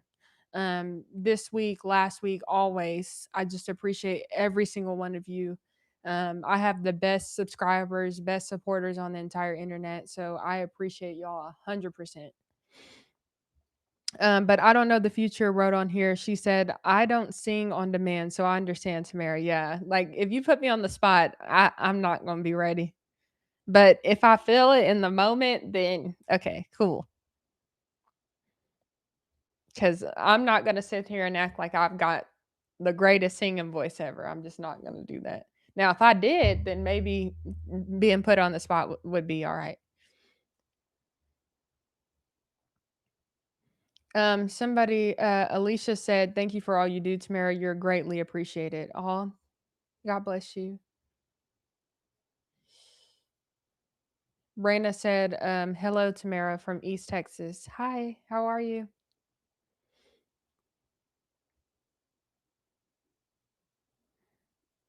All right. Slander Bob said, catching until end, gonna rewind. All right. Welcome, welcome, welcome. Enjoy. Let me check this out. Hold up one second, y'all.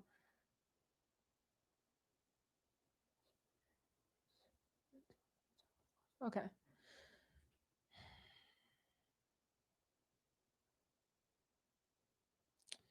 Let me do this really quick.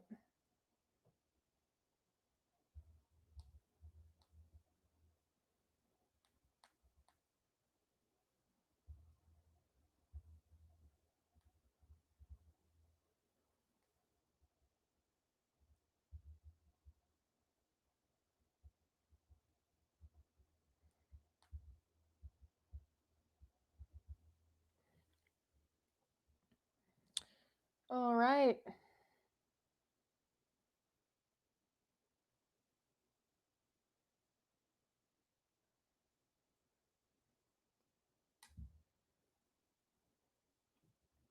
Let me do this.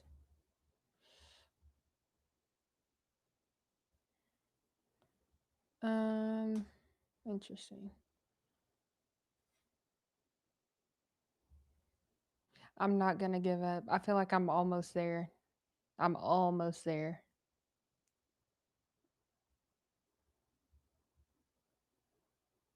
Raina, thank you so much. She said, I'm good, lady. I love your channel. You're a special lady. Oh, thank you. Heather, shout out to you. Heather said, thank you for all you do, Tamara. May God continue to bless you and keep you safe. Love from Pensacola, Florida. Well, thank you. Shout out to Florida. William said, request for Give Me Jesus. Yeah, I don't think I'm going to be singing tonight, but I do like that song a whole lot. I will say that. Shout out to William. Thank you so much for always being so supportive. I appreciate you. Okay, so let's see. Let's try this again.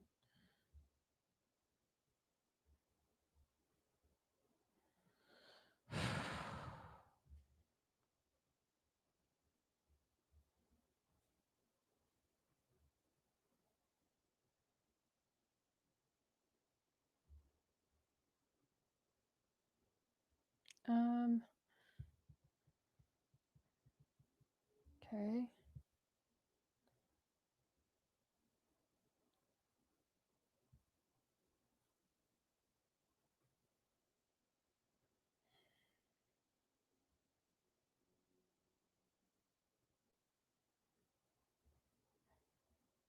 Interesting.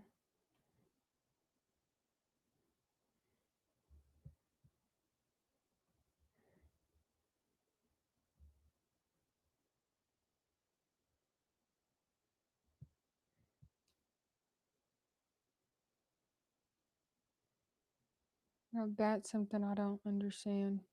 Okay. So I just ran into something.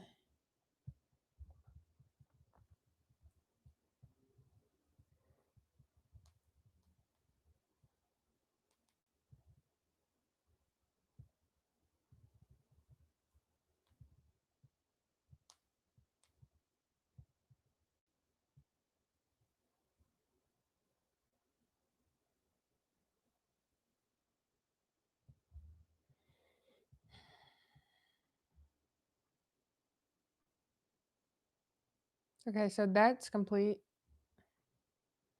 Let's see if this works.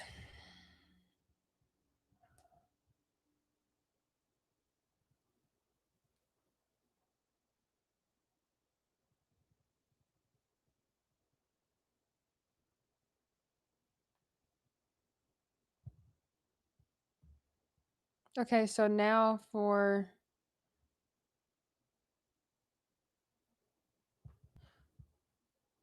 okay. So let me show Jen this really quick.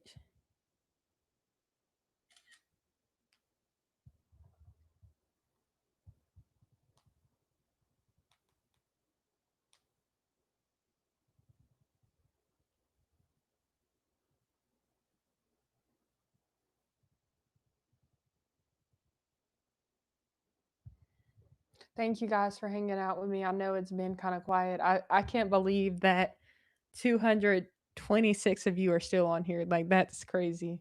You guys are awesome.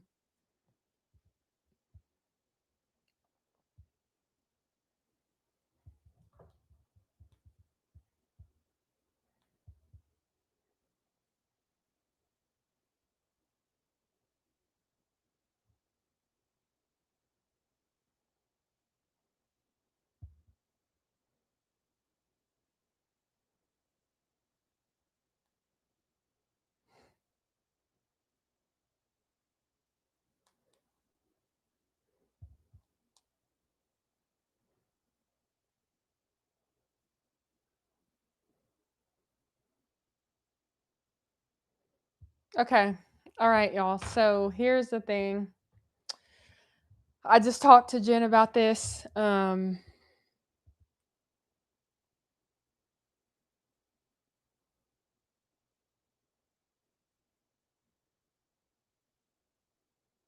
Okay. Oh, okay.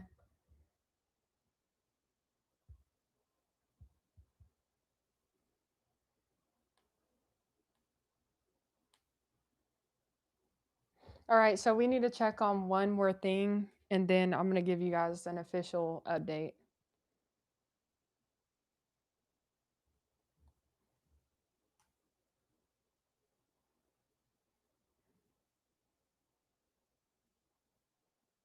Oh, God bless you, Dr. or Pastor John.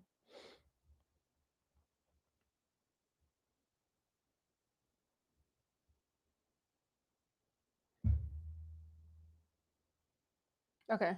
So, I am talking to Jim right now. She said it's going to take us approximately 10 minutes to check on this one last thing that we have to check on. So if you guys want to hang around, you're welcome to.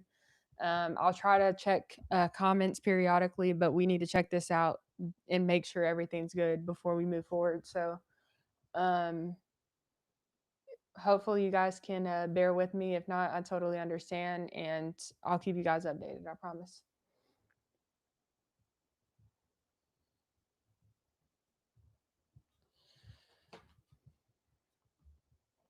Aw, you're so sweet. Says you're always there for us. Aw, God bless you guys. Good night, Winky.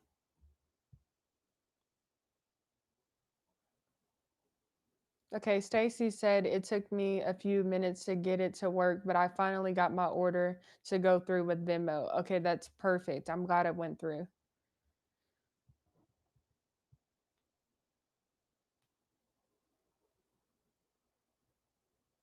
Thank you for ordering too. Appreciate you, Stacy. I'm so distracted. I'm sorry. Okay, so she wants me to go ahead and do this. I have the best subscribers. Like, Jen is literally one of my subscribers who's like, hey, I'll help. Okay, so, all right. Okay, so basically, let me go back to this. Okay. Okay. Perfect.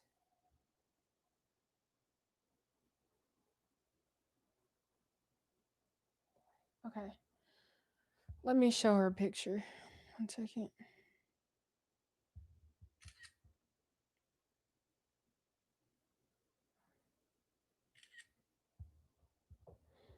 So, how was everybody's day? What did you guys do today? Because there's 228 people still on here. Y'all must really love me to be sitting on here. I appreciate y'all.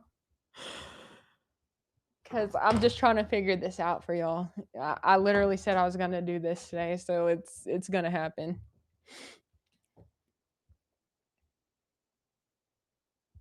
All good, April. Just whenever you can, if you want. I'd love that.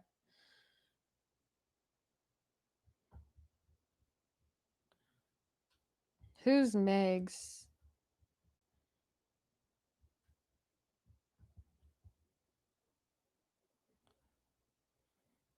All right, so okay.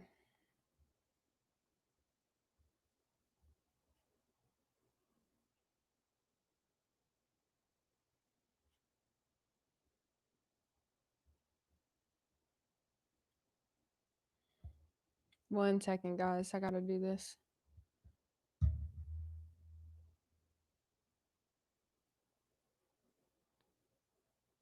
Okay.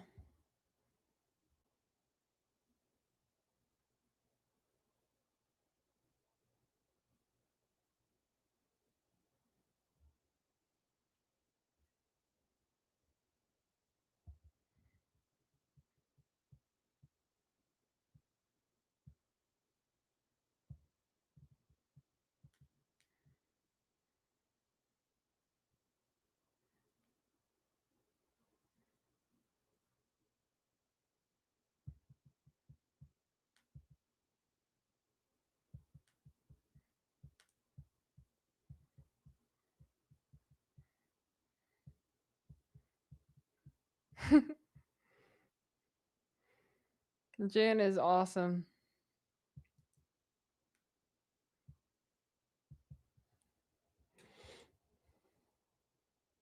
Okay. All right. So I think Jen and I have an understanding now. So we're good. Okay. Thank you all for hanging out with me.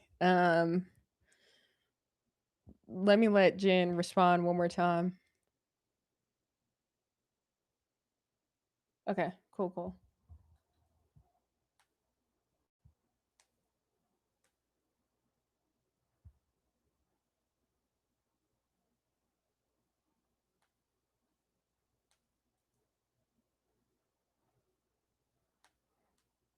Okay.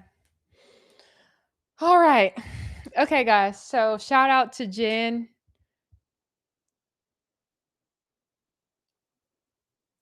Hold up.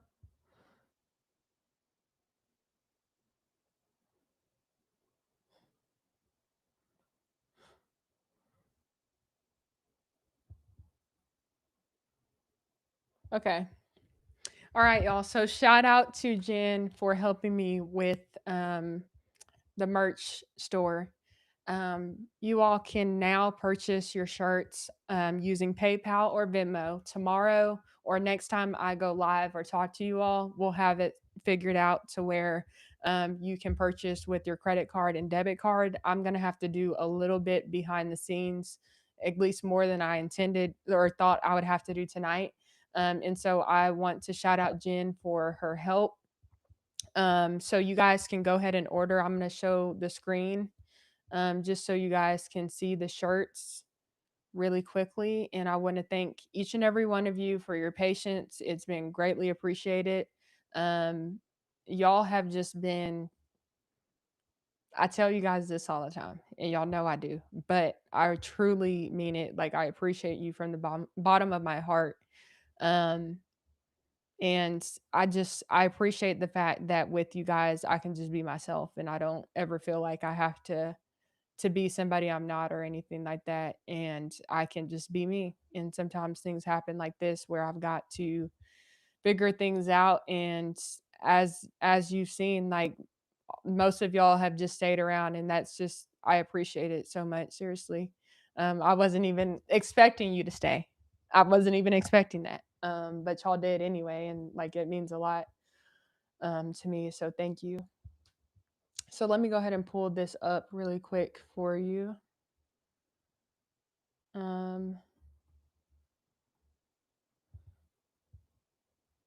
All right, so I'm gonna go ahead and pull up the store, and then let me show you really quick.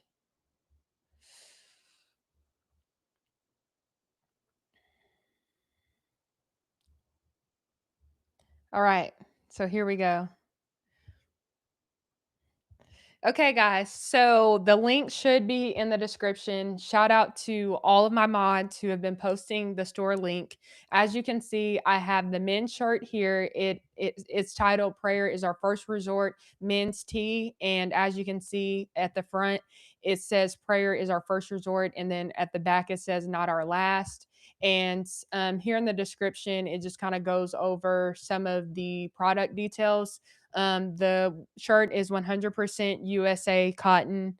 It's oversized, relaxed fit with a slightly dropped shoulder, which you guys can see the shirt here. And this is what it looks like. And I mean, it feels pretty good. I would say the fabric is pretty good. The quality is great. So I think you all like it. Women can also buy this shirt if you want. It is technically unisex, but maybe it's because I bought a extra large one.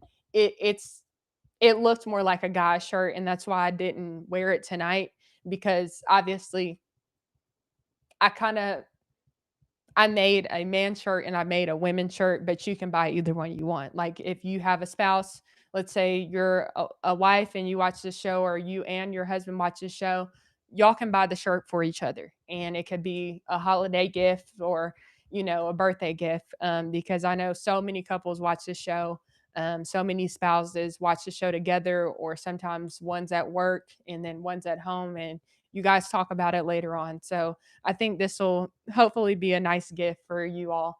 And obviously, the message is pretty clear. Prayer is our first resort and not our last. So I think it's going to hopefully inspire people around you, when you're at the grocery store, or when you're at church, or throughout your daily life, wherever you're wearing it. I bet you that somebody's going to see that and they're going to be like, wow, you must be a believer. And that could be a conversation starter, because I don't know about you, but when I go to the gym and I see somebody wearing a cross at the gym, it makes me want to go up to them and say, hey, I like that you're wearing that. Or if I see them wearing a shirt that has a Bible scripture, or, some sort of identifier that they're a believer, it's a great conversation starter. So who knows, ladies and gentlemen who are single, you might just want to wear this shirt, and maybe your future spouse will recognize that you're wearing it, and they're like, they have my values. I might have to come say hello, something like that. So anyways, as you can see, this shirt is heavy weight construction for premium quality and durability. Available in sizes small to 7X. So hopefully everybody's accommodated. Also, shoulder to shoulder neck tape and double needle stitch neck. 1 inch double needle stitch sleeve and bottom hems. 1 inch proof neck collar with satin woven label. Forward thrust shoulder seam for a comfortable neck fit. Quarter turn construction to eliminate center creasing, and heather gray 90% USA cotton, 10% polyester. Charcoal gray 50% USA cotton, 50% polyester. And like I kind of already said, whether you're attending church, Bible study, running errands, recording content, or simply sharing your faith, this shirt was designed to encourage believers and spark meaningful conversations about Jesus Christ. Be sure to check out the matching women's version of this design. Prayer is our first resort and not our last. So anyways, there you go. There you have it. And it comes in multiple colors. So y'all be sure to check out the men's shirt. Let me go ahead and show you the women's shirt. Now, let me see if I can kind of zoom in here.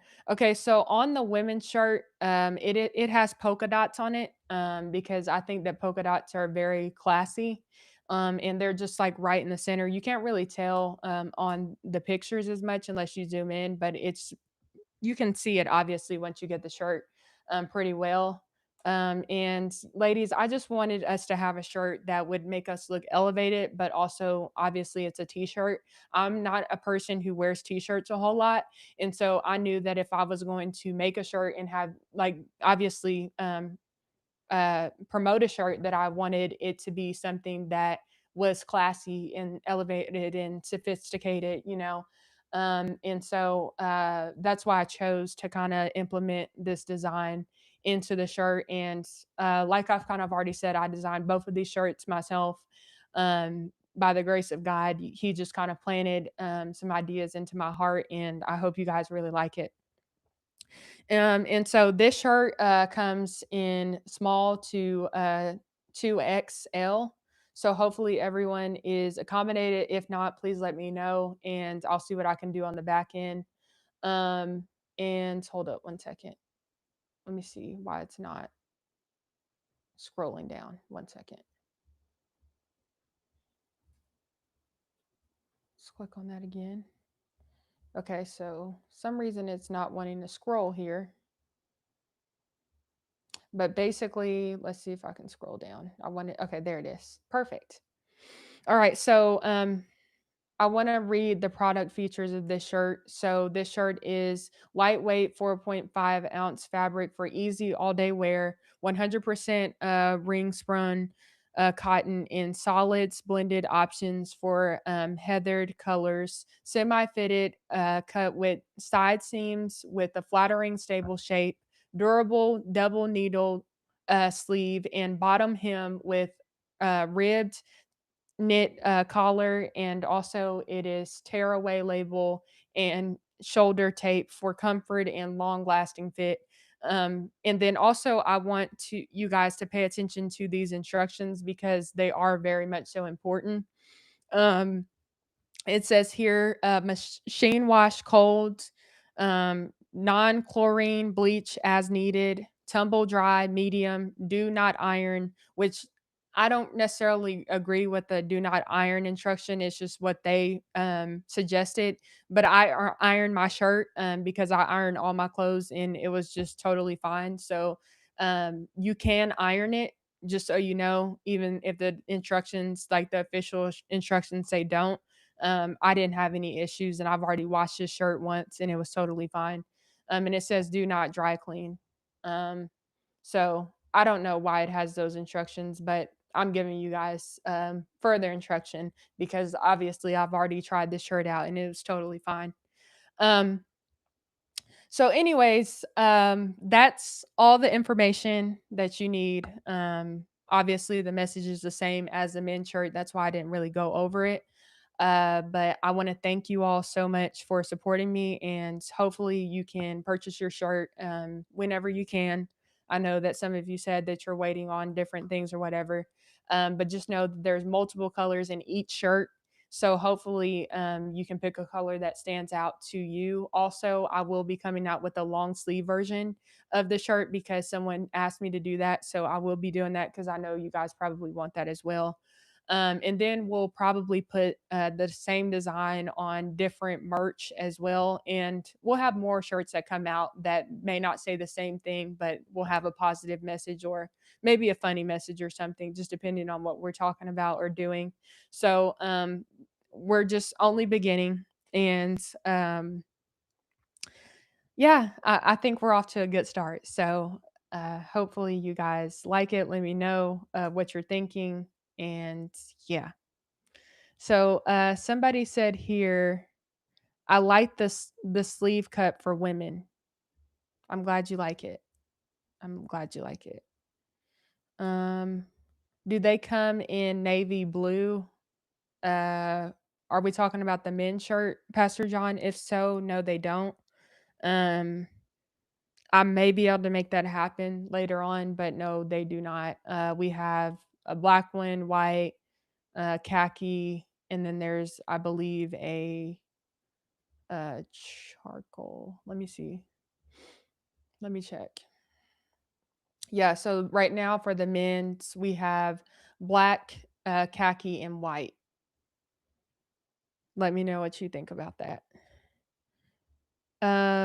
I'm so glad you guys like the cup for the women. I actually designed another shirt with obviously my design on it, and I was like, this is not right. I just knew it. I was like, no, the women, you guys, I knew the girls wouldn't like that. But I was still trying to figure out how to use the website at first. And then once I kind of looked a little bit more and I started researching, I was like, that's it. So I'm glad you all like it for sure. Also, speaking of women's shirts, Jen has won the women's shirt. I'm giving Jen the shirt because obviously you guys know that Jen has been helping me through this entire process. She did not have to whatsoever. And I surely appreciate her. So, Jen, shout out to you. I will be sending you this shirt that I have on right now. And I want to thank you so much for being there for me tonight and helping me on the back end to get the store running because obviously I didn't know that I was going to run into these problems. So I appreciate you so much, Jen. Um, let me read this.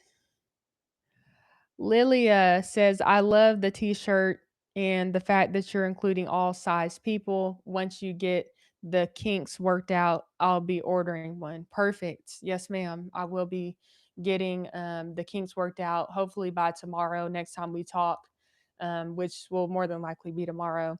I'll have that figured out. Um, Jen said, that's a really nice quality shirt. Well, thank you. Thank you, Jen. Appreciate it.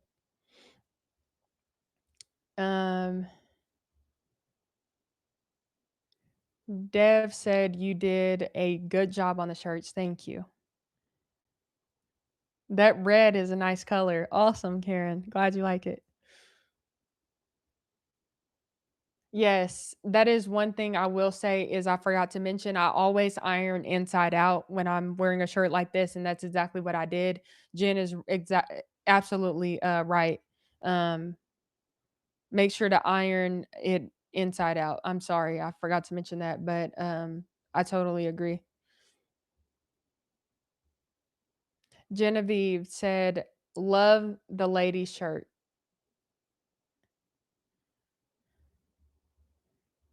Let me show. Okay. Oh, Dev said, "Congratulations. Thank you. I appreciate all of you."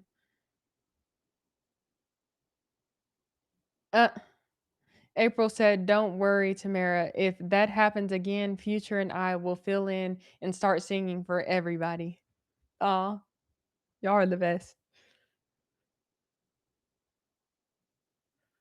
Yeah, I totally agree with this. This says, if um, it was so terrible that his parents left him to face his sentence alone, to be comforted by basically strangers. Horrifying. Yeah, I agree. That's why we got to pray for everybody. You never know what people are going through. All right, y'all. So I think it's getting pretty late. It is 10:40. It's 10:48 here, which is not super late for me because I can stay up way later. I'm just saying. Um, interesting. Jen just texted me. I was looking at it. Um, sorry, I got distracted. Anyways, okay, y'all. So, like I said, it's 10:49 here, and I'm not like super tired, but at the same time, I do want to try and go to sleep earlier. So do you all have any more questions or comments before we close this out? Let me know.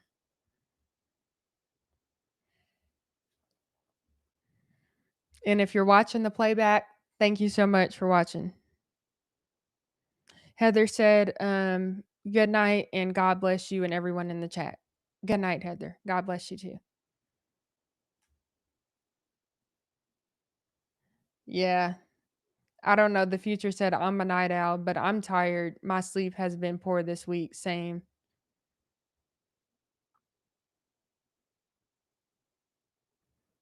Uh, I'm excited to finally catch you live too. Love your podcast. Well, thanks for joining. Any more super chats? William said. I don't.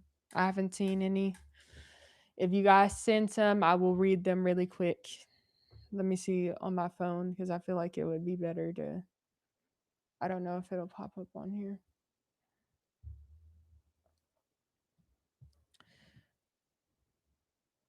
Um, I don't want to butcher your name. I'm so sorry. Great show. Good night. Thank you so much. Jen said night everyone. Good night, Jen. Thanks so much for your help. Karen said, "Is that Carmelo's stepdad?" No, that's his real dad. Can you put a button on your homepage for the shirts/merch, please? Yes, I will. Right after this.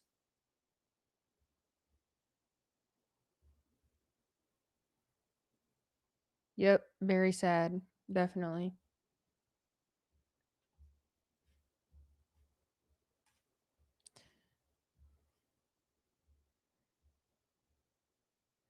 Uh Somebody said, "Dang, you still live? Much love."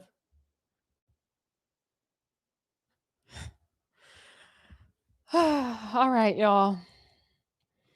Well, this has sure been fun. And I want to thank you for your patience with me. Thank you to each and every one of you who stayed, who were here the entire time, who joined later on. Everybody's appreciated. So thank you guys.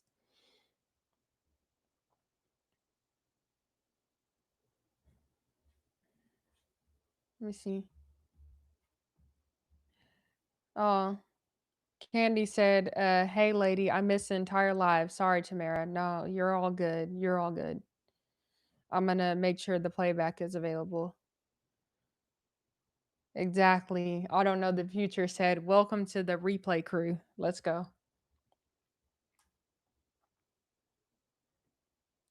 Brina said, "God bless you, Tamara. Stay safe, everyone." Absolutely. Thank you. All right, y'all. So I'm probably about to get off of here and I'm going to catch up with you guys later, more than likely tomorrow. I'm also going to resolve the merch store issue that we have so that you all can purchase the shirts using your debit or credit card.